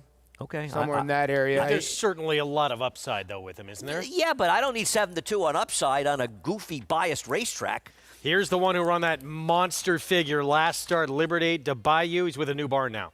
Yeah, I think he's made very dangerous, but I don't trust him. He's the remaining half of the entry. He'll have post 2. The rail will go to the 2, Colloquy. Colloquy for Fernando Jara and Jorge Abreu, another horse that's in pretty good form. Brad Cox, barn, Manny Franco, Emirates Road, the favorite. On this racetrack, I could never bet him. And I don't disagree that he's very dangerous in his PPs, but I don't want a horse coming from way back on this track at short price. You're a Dessin. This horse could show some speed. Should this horse be 19-1? Maybe the last race was an aberration, but 19-1? He ran a big fig last time. Well, I wouldn't see it again. He's stretching back out. Here's Smile Mon, 13-1. As I said, I think he's the speed, and the track could move him up, and he's got fast figures anyway. Second start off a lengthy time away for the Chad Brown runner. Good money. Hey, good money. This one for Calumet Farm, warming up really nice. Big win for this Linda Rice runner, last start waitlist. I agree, but she is in a completely different world of horses in today's race. Carol Cedeno getting the opportunity for the Linda Rice barn. Shadow Dragon usually runs a very good effort, but quite often comes up short. Yeah, got the win last time. You're right. He is very gritty, especially on dry racetracks. He's 10 for 15 in the exacta. And then a horse who had beat him 2 starts ago. Here's Bourbon Chase. Yeah, and Bourbon Chase is a horse that can win this race, but sometimes doesn't close the door with 9 seconds compared to 3 wins. So the 2-1 favorite from the Brad Cox barn. Tell us more, Sarah. This is a competitive group, and there are plenty in this field that have a chance to be successful in this race, but I do think that the horse to beat is the one that the public has got right as of now, Emirates Road for Brad Cox, who just seems to have a lot of consistency over his last several races. And although he didn't win as a heavy favorite in his last start, I think the dynamics just changed so dramatically when you do have those short, compact fields, essentially becoming a 2-horse race. And the horse that beat him ran well that day, and now he is getting that slight cut back in distance to the mile, where he had shown plenty of proficiency prior to that with 2 wins and a solid second-place finish. So I think that those things are really going to help him in this spot. Though I understand if you don't want to necessarily take 2-1 on him. Originally, on paper, I picked this horse, the number 2 Colloquy, but he doesn't possess any early speed whatsoever, and so that's not going to help him in the context of this race with what we've seen play out for the majority on this racetrack. Could there be some sort of pace collapse? Potentially, but unlike the last race, you're dealing with speed types of horses that have the class to continue sustaining that type of high cruising speed, and he's more up against it to be able to commence that late rally, especially with what we have seen as how things are playing out. He is a price, but ultimately I just don't really think that things are going to shake his way in here. The horse that I'm not really high on is the number 1, Liberté de Bayou. Big performance last time out for sure, and has some races prior to that that aren't necessarily slow, but I think that there is a big sign with Linda Rice choosing not to run this horse for a level that he could be competitive against hypothetically, and instead being willing to risk this horse for the claiming tag. He was picked up by a new barn. He does go out for new connections in here, but I just think that that's a sign that she thought the time for him was prior to the time where she decided to let him go, and that was probably for a reason. Horses make you look silly all the time, and perhaps he does run well here, but I just thought that that was enough of a reason to go against him. 5-1 right now, and a horse who has, look, that last start, the fastest race anyone's probably ever run in here. But can he do it again? We'll find out. I mean, and at a different distance. I think if you like the one at 5-1, you're getting paid. He's got an inside post. He's going to be forwardly placed, and he's capable of running good races. I don't have a problem with him at 5-1. I don't love him. I picked him third. I'd rather bet him at 5-1 than the 3 at 3-2. The only horse slower than the 3 early, convincingly, is the 2, who could be way out the back door. So I don't want to take a short price on this track on the 3 at that price, though he can win. And at least the 1 is 9-2, so I don't want to throw. It's a bigger price than the 6 good money. Do you really think the 6 good money is more likely to win? I don't. I think you do, Paul. Well, I just know that when Chad backs up horses and kind of resets them, going 7 furlongs, they're usually dangerous. So I can understand 4-1's probably right at the brim where you'd play the horse. I think the 10 against the racetrack, still at 7-1, is not a bad play. Does it bother you at all that the barn has been pretty cold this year? I mean, this is I know that in Florida you don't expect to win. Their horses have been underperforming in New York. And listen, he's my friend, and I like to see him do well, but the truth is the truth, and his horses have been underachieving this entire winter here. I don't think there's any argument against it. Long overdue for him to have a spell spell like that, year, though. And of course, if you're going to do lousy, this is the time to do lousy. Sure. But they're not running to their odds. I mean, they're underachieving, and I don't think we should ignore it. 3-2 favorite, Emirates Road. Brad Cox, Manny Franco will be trying to go against the grain of how this track's been favoring horses this afternoon, coming from well off the pace. Here's the feature on the Saturday card. Chris Griffin, the call. Iridescent, Shadow Dragon, Bourbon Chase to the outside. Bourbon Chase moving forward. And in. All set. And they're off. Good speed from Liberté de Bayou, and in between horses, here comes Iridescent in the early mix. Out wider comes Good Money. Bourbon Chase is out there as well with Shadow Dragon. They're lined up across the racetrack here, and Good Money puts a nose in front. It's Good Money in between horses at the rail. Here's Liberté de Bayou to challenge, and now puts a neck in front as they come out of the chute. Following them 3 wide is going to be Bourbon Chase, who's comfortable enough in third, and in between horses, Smile Mon is a challenging fourth. With at the rail, there's Iridescent, who broke on top, is back to fifth. They're well apart as they move up the back stretch. Then in 6 on the far outside, Shadow Dragon looking to tuck in. Behind them is Emirates Road. Second to last is going to be Waitlist and the trailer, Colloquy. They approach 4 furlongs left to go. 23 seconds flat was the opening quarter mile. And Liberté de Bayou went 45-4. It's making it look easy right now. It's Liberté de Bayou just cruising along into that far turn. Bourbon Chase is fully in pursuit. Good Money not keeping up right now. Here's a run from Emirates Road, who starts to launch from the back with Smile Mon, who's a touch wide. Also trying to run on, there comes Iridescent. They're still chasing Liberté de Bayou. Liberté de Bayou with little encouraging so far as they reach the top of the stretch. Confident look back here as Liberté de Bayou is trying to kick away for Ruben Silveira. In full pursuit, there is Emirates Road. It's Liberté de Bayou is over on the rail, and Emirates Road is now rolling by this leader. Emirates Road out in the center of the racetrack. Manny Franco trying to open up, drifting out and wandering, but Emirates Road is now widening this margin. They are well clear of the rest. Emirates Road is your easy winner. Liberté de Bayou holds second. Then came a photo that was Shadow Dragon to the inside of Bourbon Chase in 1 minute 36.71 seconds. Racetrack, not a problem. Emirates Road, just too good. Swerving a little bit in the stretch. Does not matter. 5th career win from 19 starts. This is a very fast race on this racetrack, too. And you can see the gaps between first, second, and then second and third, Paulie. And this is a very good ride by Manny Franco because he never really got outside the 2-path. He made his move so he was in enough contention, not coming from that far back. Then he cut over the rail as they turned for home and angled out. Listen, Silvera gave the one every chance you could possibly give. The best horse won, Paul. Yeah, and I don't know if the one kind of regressed. I think the one ran a pretty good race. The 3 just blew him off the doors off because these 2 horses were much the best in there. And Andy's right, fast time, 110, pace. 123 is fast on this racetrack. No, that was a good performance by both of these horses. And my 10 horse, who got the trip I wanted in a normal race on this racetrack, and against these horses, he was not winning. I mean, these horses ran. I mean, the winner of this race. Good call. Good call about you about the 6. I mean, the horse did not run at all. He had all the accoutrements to fall into a trap. To me, Stake Face, Chad Brown, etc. 3-1, 8-10, 3-2 favorite. Emirates Road, Manny Franco, Brad Cox.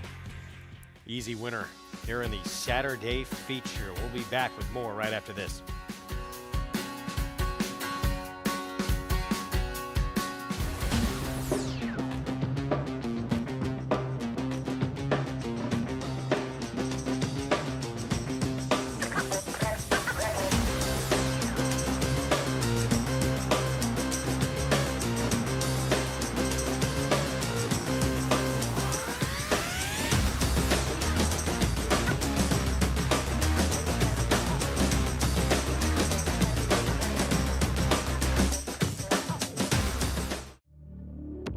Cyberknife was a very talented horse from day one.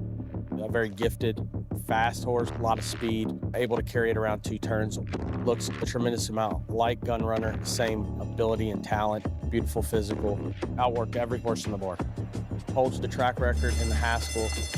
He won it in impressive fashion, beating a very good group of horses. And Cyberknife has won the TVG.com Haskell over Tama. Jack Christopher finished 3rd. The Arkansas Derby was one of his best. Showed how much talent he really does have and stamped himself as one of the best 3-year-olds in the country. His name is Cyberknife! Cyberknife ranks up there as one of the most talented horses I've ever had in training. Multiple Grade 1 winner, brought it every time you let him over there. Excited about him passing on his durability, his soundness, and his talent. And if he does, he could definitely be a breed-shaping stallion. Twirling Candy, proving Lane's End's stallion-making tradition. Twirling Candy has seen success on the track and in the sales ring, siring multiple Grade 1 winners and millionaires including Exalted, Ice Cream U-Screen, AG Bullet, and Walkathon, and reaching 7-figure yearling and 2-year-old sales. Twirling Candy, a leader of his generation.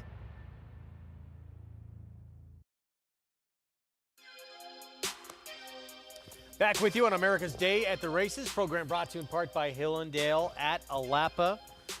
And we just saw Emirates Road. This was a dominant performance for this Brad Cox 6-year-old with Manny Franco aboard.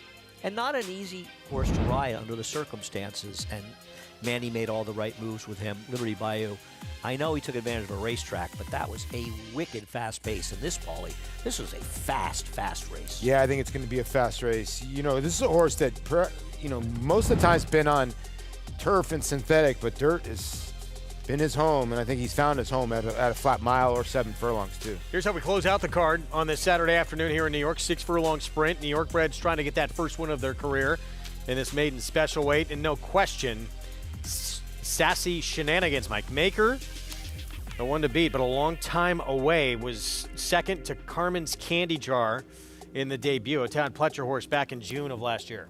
Yeah, I just don't like the post in here, but that horse ran well. The 13 and the 4, the 2 first-time starters taking a lot of money. Yeah, the 4 got pounded. The doubles. Meanwhile, the Rebel on the road to this year's Kentucky Derby coming up on our program tomorrow. Top 3 finishers from that Southwest all return. Sandman, that terrible break. Going to be a different story with a better beginning. It was Speed King who led every step of the way for Ron Moquette. Can he do it again and make it back-to-back Derby prep wins? Maggie Wolfendale had a chance to catch up with his trainer. Here with trainer Ron Moquette. And Ron, speaking after his Southwest romp, you said that you weren't expecting him to be on the lead, but you just kind of inherited by circumstance out of the gate. Are we going to change tactics purposefully in this Rebel? No, we just reacted from Sandman's breaking kerfuffle. So we was like, you know, this is here, we're here, let's go ahead and make the best of it. Thank goodness for Ralphie not listening to anything I say.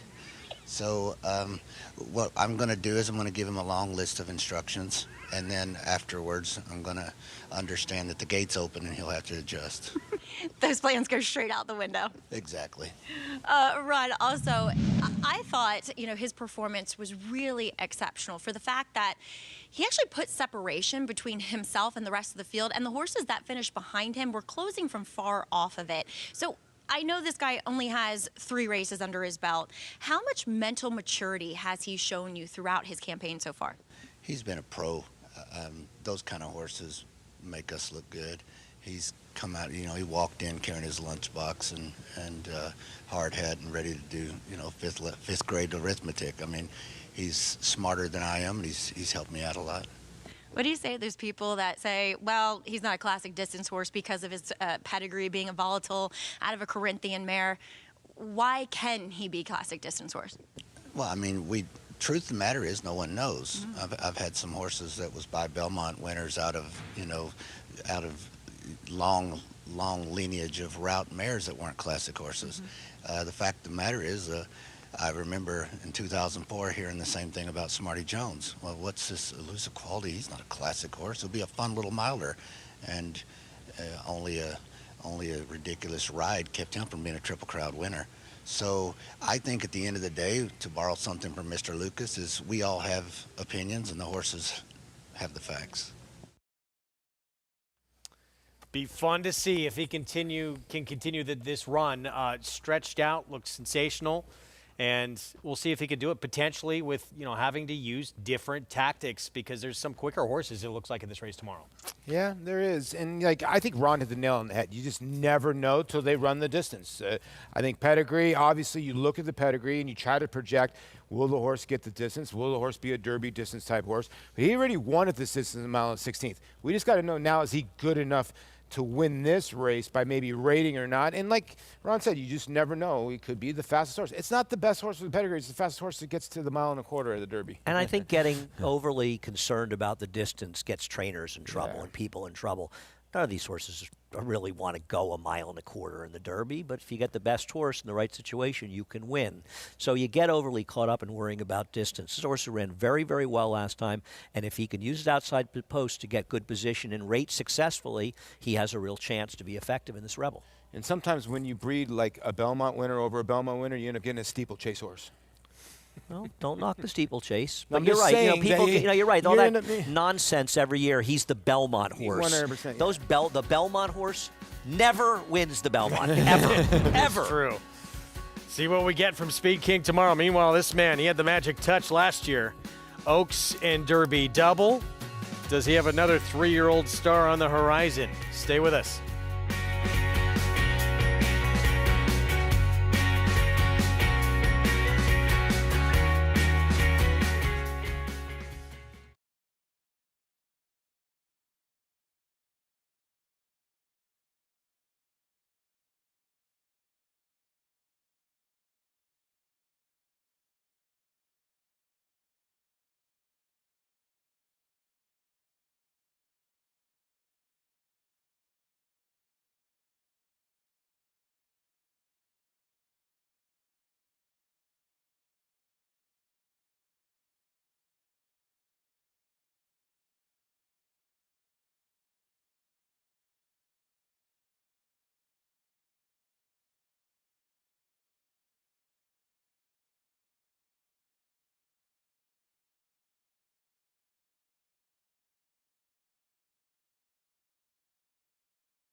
Welcome back to America's Day at the Races, getting ready for Rebel Day here at Oaklawn Park tomorrow. I'm looking forward to this year's field. Here's a look at it. Really intriguing betting race as well.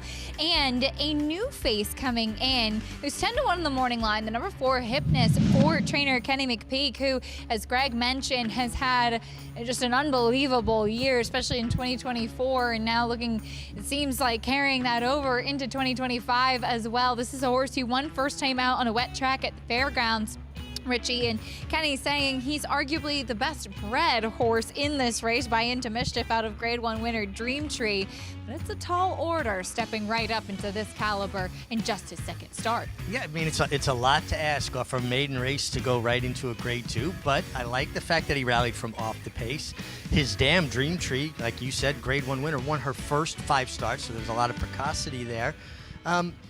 It's just giving away so much in seasoning. You know, I mean, you could think about it. Like, you know, our own Paula Duca made it to the major leagues, but there were steps, right? You know, Little League, Sandlot Ball, high school, I'm sure, and then so on and so forth, and you work your way to it.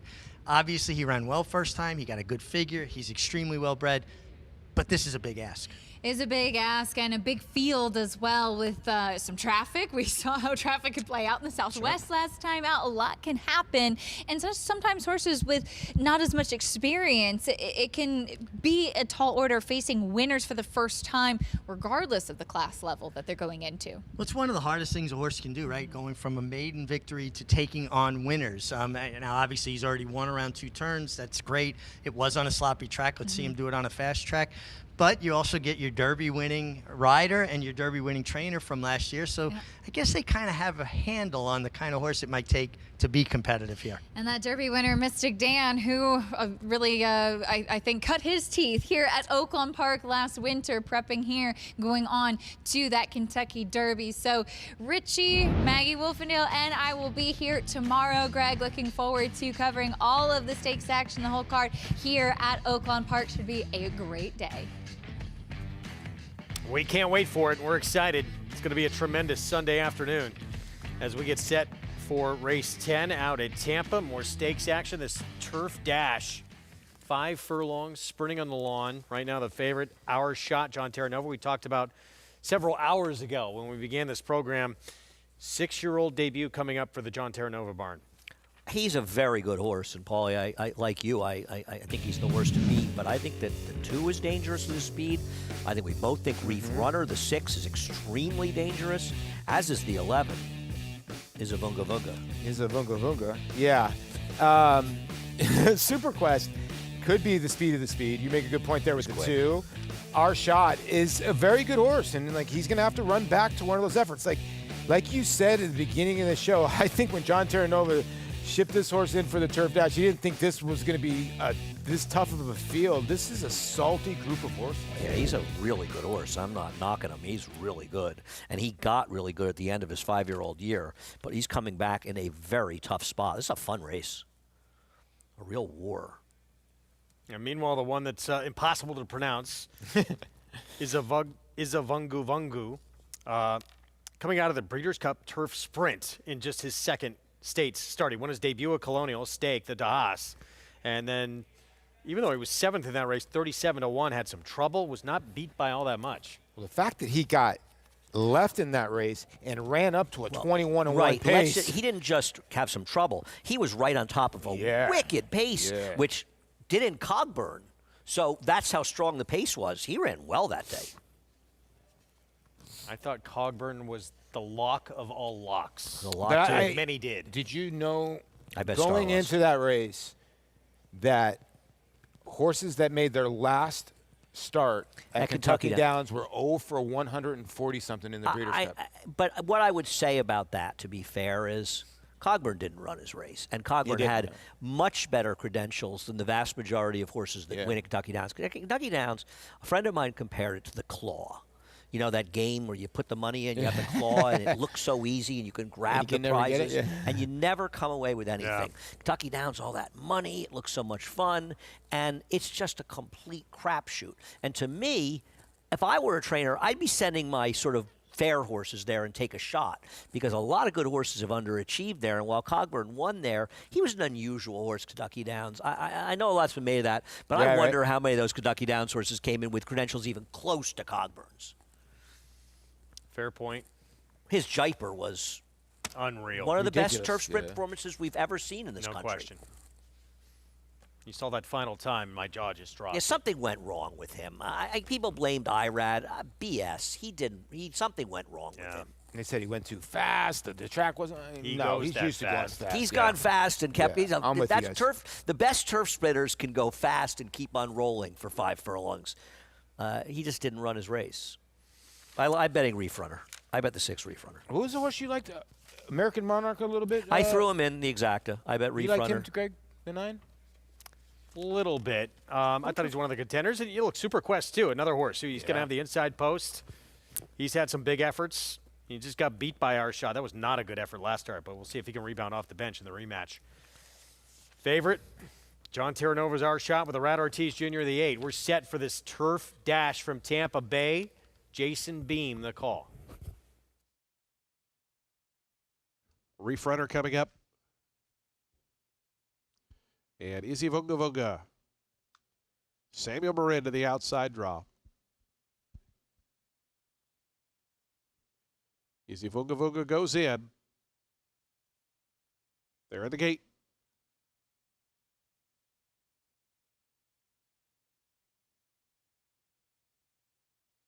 And the race is on in the turf dash. Broken a very good line. Super Quest from the inside out quickly. The Alligator Hunter is right there close up, and those two square off in the early going. Rookie with the gray was away in 3rd. Then comes Our Shot 4th. Horsepower to the inside at 5th. Izzy Vunga Vunga, the yellow colors, 6th on the outside, about 5.5 off the early tempo. Then comes Smithwick Spice. American Monarchs back 3rd last. Going up in Reef Runner are the 2 trailers. Super Quest leads him into that turn. A half length in front of the Alligator Hunter is pushed along to go after that one. 21 seconds flat. They drilled that opening quarter. Horsepower and Rookie. Horsepower just in behind looking for some room.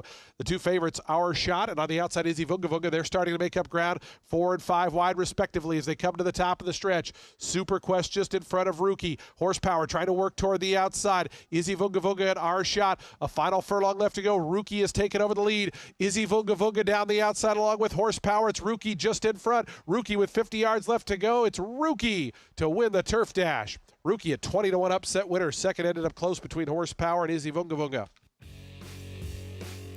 Well, this horse is undefeated on the grass. 2 for 2 now. His only prior start, he was a winner at Tampa. That was at 5 furlongs. Actually ran a pretty good number in that race, too. This is a whole different level of competition he just beat. Wow. I'm speechless. I'm speechless, too. And you know what? This is an unbelievable exacta. And the 6 come rolling up. Reef Runner for 4th. Not close. Who was second? The 4? Wow. What are the odds of these horses?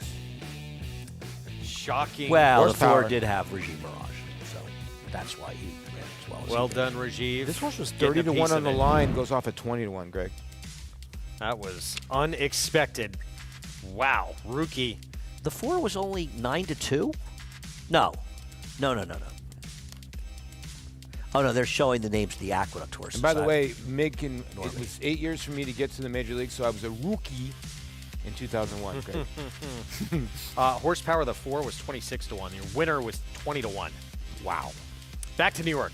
And the favorite we expected to be Sassy Shenanigans, Mike Maker. Long time away. June 23rd, the debut. We've not seen her since. She showed speed in that first out effort. And here's one of the first-time starters who is taking money. Twirly. Yeah, let me get myself together. We've got a lot of TPs for a lot of tracks. Horse has got a good work 4 back, and I think maybe tipped his hand a little bit, or her hand, with a nice little gate drill. And he's kind of slowed it down since then. Tough post for me to take a short price. But this horse is getting bet. I agree. It worked a very unimpressive 10 and a 5th, the 2-year-old sale. A first foal from this dam who ran buyers in the 80s. She was pretty good. There's Linda Rice talking things over with Adler Adorno. First-time starter she'll send out for a dam who was out of a dam who was a first-out winner and produced a stakes winner on the grass. It's awesome more check. turfy, right? It's more turfy, so you wonder where she's going forward. Linda Rice got Abner Adorno and Carol Cedeno riding for her. That's unusual. It is. It means everybody else was booked by the time she came in this race. And the one horse that is taking money that's raced here is the 9 here, Truly Magic. 4-start, blinkers on. That work must have been pretty good for this horse to be down to 9-2 because this horse hasn't done much running in the 3 starts. I do not disagree with that. Horse getting bad. Well, no. I'm gonna. Well, what I would tell you about the 9 is that figure the Beyer figure in the last race, in my opinion, it's probably accurate for the time, but it's not right for the race. Horses have got Juliana's Dream. Take a look at her, the horse who finished second. She's the 6. She ran a 54, then she got a 43. Other horses have improved out of the race. I think there's a chance it's closer to the 50 she's run, and those figures give her a chance in this race. That racetrack was playing slow that day? No, I just think that it's a figure that's just that just is proving to be too slow. I don't love the 9 and think 5-1 is kind of silly on her, but I understand why she's getting bet. I had liked the winner of that race when she was entering an allowance race in a day that we canceled. There's Linda talking to another rider that, she'd probably, I'm going to say, has probably never used before. Carol Cedeno, a Moontown first-time starter, outside post, and 12-1. This horse actually taking a little money, but hard to see. Yeah, daughter of Echotown out of a Derby winner, Orb. I thought Orb, come on, Bobby. I thought Orb would be one of the profile horses today, but no, he went with Secret Don't Circle. ever use Orb. Lawyer okay, Ron. don't ever use Orb. What are you going to say about Orb? You can't. He won the Derby and never won again. True. I mean, not to be, but, deep closer. Yeah, right. I think Bobby made 2 good picks. Carol Cedeno Cedeno is an underrated rider. I think she's a good rider. Yeah, very good rider. Yeah. I don't think she's under. You don't think that people appreciate that she can ride? I think when people you just don't around here, they're not as familiar with her. They're not familiar with her, but yeah, she's she can a good ride. rider. And she picks her mounts, so, to get into Linda's barn, it's a good barn to get into. Here's Tisn't Anymore David Donk, Jose Gomez. This horse taking a little bit of money and has a nice pedigree and is a tis the law. It could be dangerous. Another first-timer and a dam that produced Sundays with Sandy, the 3. My pick in here, I'm going to I'm riding that William Morey train. 7-2, Chad Brown, first-time starter, out of Highway Star, multiple graded stakes winner. Yeah, a horse that's got Girolamo on the bottom side. A lot of people forget he was a really good miler. 18-1, Eleni did hit the board last start. Not for me here. This didn't look good enough. Lady of Mercia seemingly has not shown enough. Yeah, she's just too slow. This is a tough spot. Rare Society 1-2 for Linda Rice debuting. 31-1 on the Linda Rice and Barry Schwartz team, Philly by Central Banker. Truly Magic, experience, and now blinkers on. Yeah, as I said, I think she's better than her last race suggests. I don't think she's a bargain at 5-1, but I think she's closer to the 50 buyer. She ran 2 and 3 back. Vino Samar at least showed speed going longer before backing up last start and gets Lasix. She did. The winner was the other speed. Was one. The other horse was forward. The speed horses did well in there. I thought it was a fair racetrack. Here's the one to beat with Jose Lezcano, the 12. Yeah, he gets Lasix in second career start. This great filly by Maximus Mischief. First foal out of a multiple stakes place sprinting dam.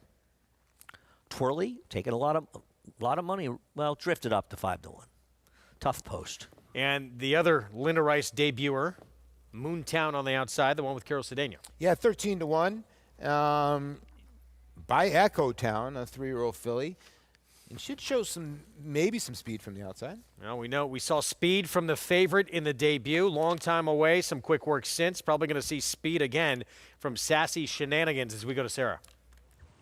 And she'll have to show some of that early speed that we did see first time out in order to secure some forward position in this race from that far outside post number 12 in here. And with the way the racetrack has been playing, that is likely not to work in her favor, but did run a fast race first time out as a 2-year-old and very early in the 2-year-old season at that. So certainly room to improve for this one. And of the horses with experience coming into this race, I do think that she is the most likely winner coming back as a newly turned 3-year-old. But the first time starter that I have a lot of interest in is down on the rail, taking a couple of nibbles on the tote board, and that is your number 1 horse going out for David Donk, who doesn't necessarily have a lot of live first-time starters, but when he does, they're usually pretty good. And Tisn't Anymore has the pedigree to be decent. A horse that is out of a dam that did win her first start, 1/2 to 2 winners, Miss Lau, as well as Forward Move, horses we're familiar with on this circuit as being okay. And I just really like the workout pattern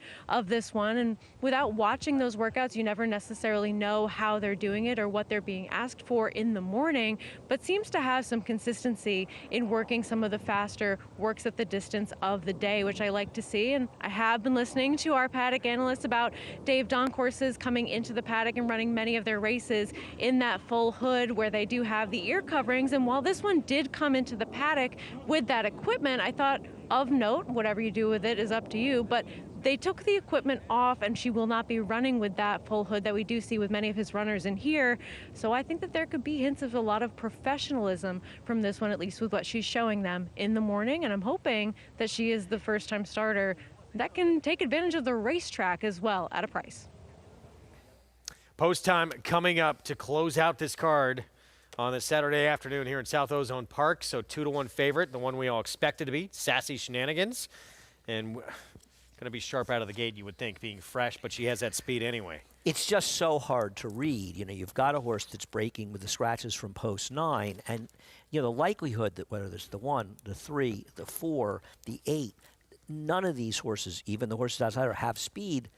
It's possible, but in general, it's a tough ask. And if there's other speeds and this horse gets chasing outside, it's a tough road to hoe. And the one thing I'll say, is that Sassy Shenanigans is kind of the horse to beat in a broad sense. And she got helped a lot with the 6 coming out too, right? Yes, but let me say something else. That was a big gold rail that she was running on last time. And while the win, you know, so she took advantage of a racetrack last time. I'm not saying she's not the horse to beat, but I wouldn't bet a horse breaking from an outside post with all these first-time stars at 2-1, Paulie. That's all I'm saying. I get it. I picked her second. I'm not against her. I wouldn't bet her in this situation. I do think the 4 for Chad is not just money for Chad. I think this horse is live. I think I never know. Can run, yeah. I never, and I didn't. I'm not going to ask Chad Brown about a New York bred first-time starter.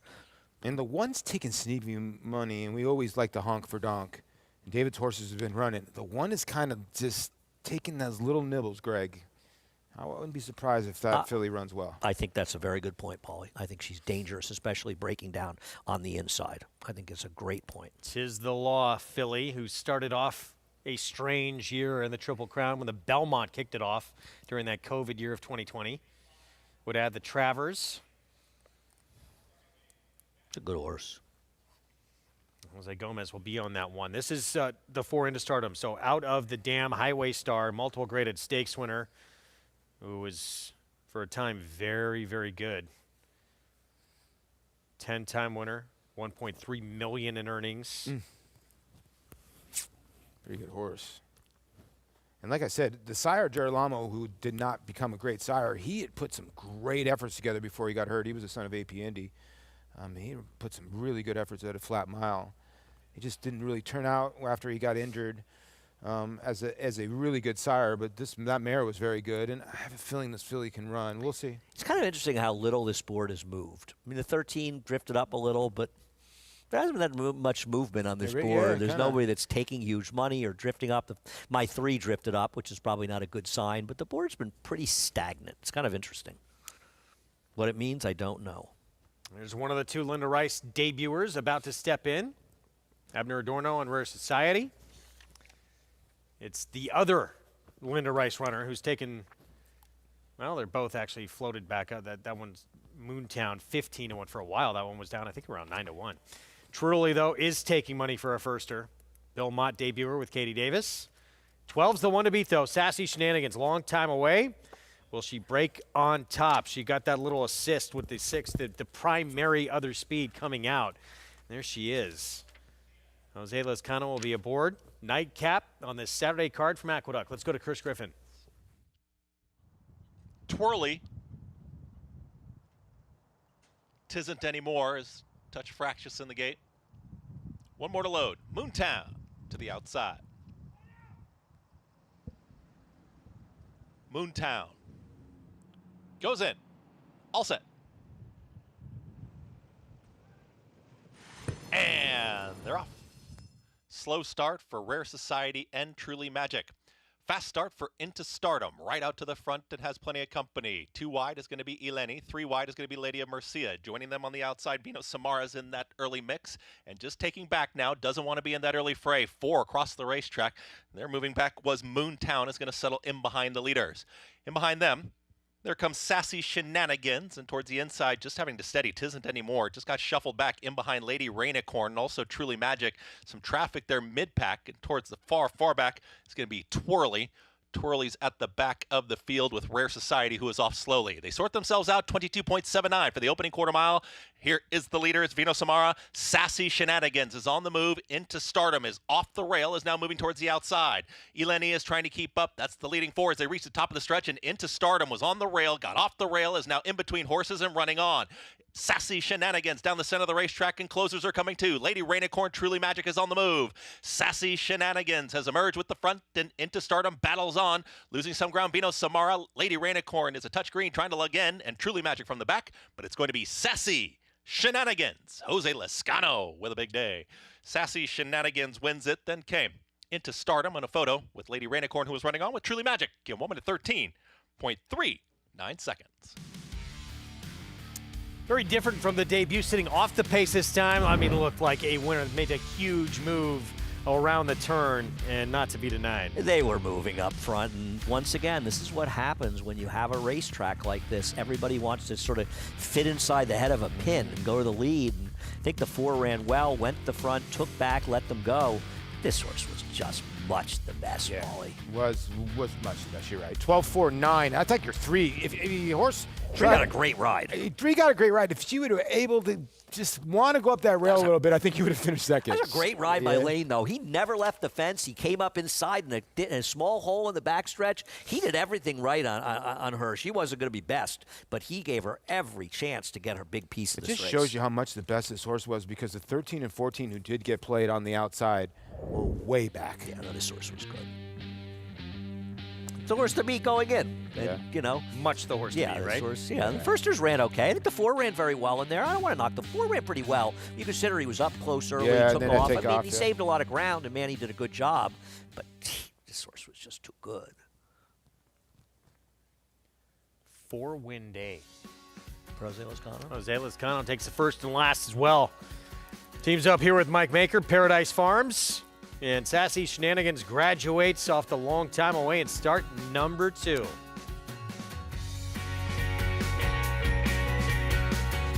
The champion 2-year-old. One of 4 champion 2-year-olds in his immediate family. Essential quality at 2. Undefeated. Essential quality, though, has opened up by 5. Devastating. His own first 2-year-olds race in 2025. If they're anything like him and you've got a mare in foal, just imagine.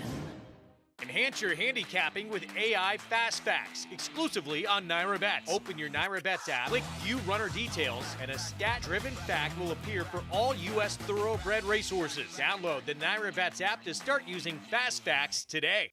RaceLens is the most in-depth product in horse racing, with unique features found nowhere else. True odds, predictive analysis, and pace projection. RaceLens. It will change the way you follow horse racing and take your game to the next level. New York breds. Race them. Respect them. Bet them. Respect them. Breed them. Respect them. Buy them. Respect them. Train them for a second career. Respect them. Join us in respecting thoroughbreds at every stage of life. Learn more at nybreds.com. Racetrack Television Network brings you every race, from every track, on every screen, every day. With monthly packages starting as low as $5, RTN gives you great value and access to more live HD streaming and race replays than anyone. Visit RTN.tv today to sign up and watch on almost any device, including Roku and Amazon Fire. RTN has packages that start at $5 per month.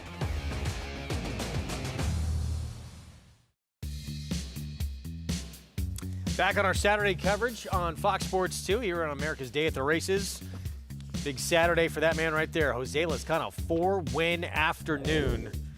Takes the opener and the finale as well. Teams up with Mike Maker on Sassy Shenanigans to close it out. And I think since switching agents to PJ Campos, did such a great job with Eric Cancel winning a riding title and has done well, sort of helping revive Javier Castellano's career. He's getting into barns he wasn't necessarily riding for in the past, and that's going to help him. Jose is a terrific rider, and given the opportunities, he's one of the best riders, in my opinion, we have around here. Totally agree with you. And one of, truly, truly elite turf jockeys, isn't he? He's got great judgment of the turf about getting position. We've all been big fans of this for a while. I mean, you and I, we don't agree on everything, Greg. We've always agreed on Jose. I think he's one of those guys. I put him in the range as in, for the last 15 to 20 years, he's hit 290 to 300 every year. He never has an off year. He's 15 to 20% every year. And people just don't notice it because he's riding against the very, very best riders. And he also hasn't gotten the same opportunities necessarily in the biggest races. Yeah. And maybe he can do that now, but he's an exceptional rider. I think with Jose, you never worry you're going to get a bad ride. Every rider is capable of, blowing it for some of the time.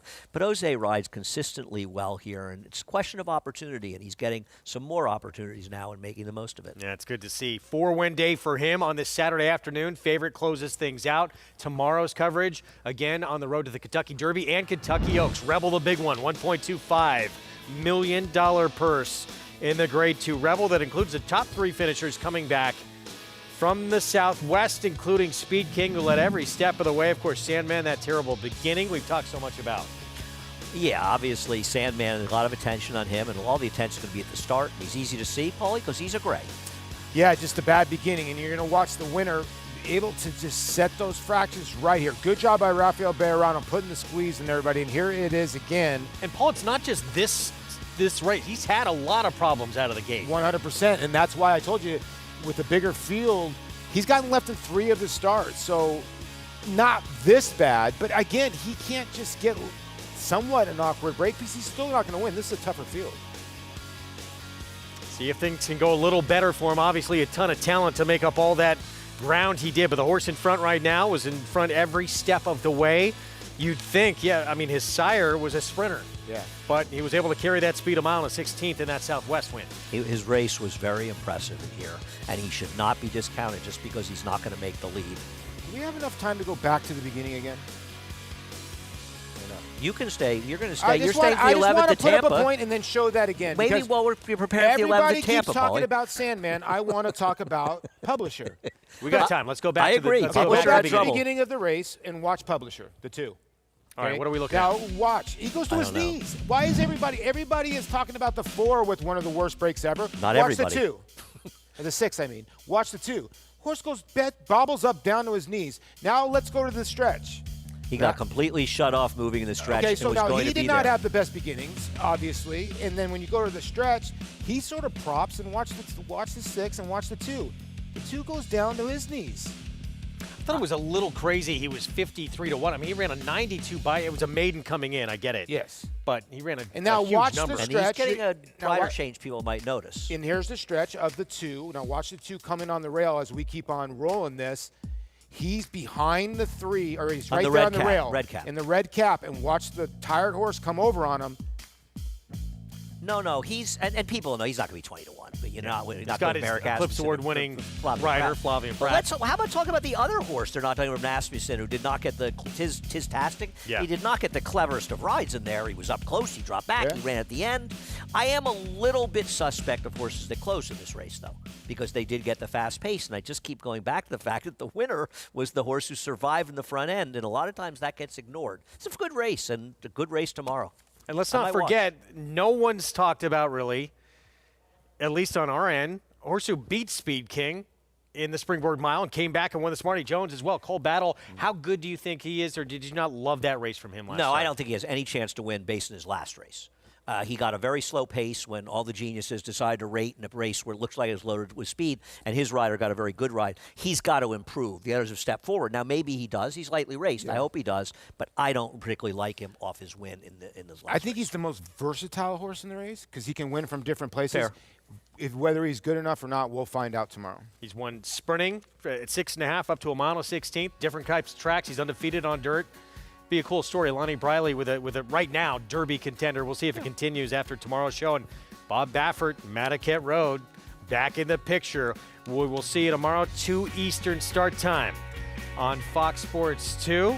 The big one on the road to the Kentucky Derby. Grade 2 Rebel, Speed King. Can he do it with maybe different tactics tomorrow? Because there's some quicker runners he's going to have to deal with on the front end. Sandman, can he break better from the gate? Finally, ton of talent, we know that, but the gate has been his nemesis. And Cole Battle, who we just touched on, he's never lost on a dirt track this far for trainer Lonnie Bryley. He gets his toughest test yet on Sunday.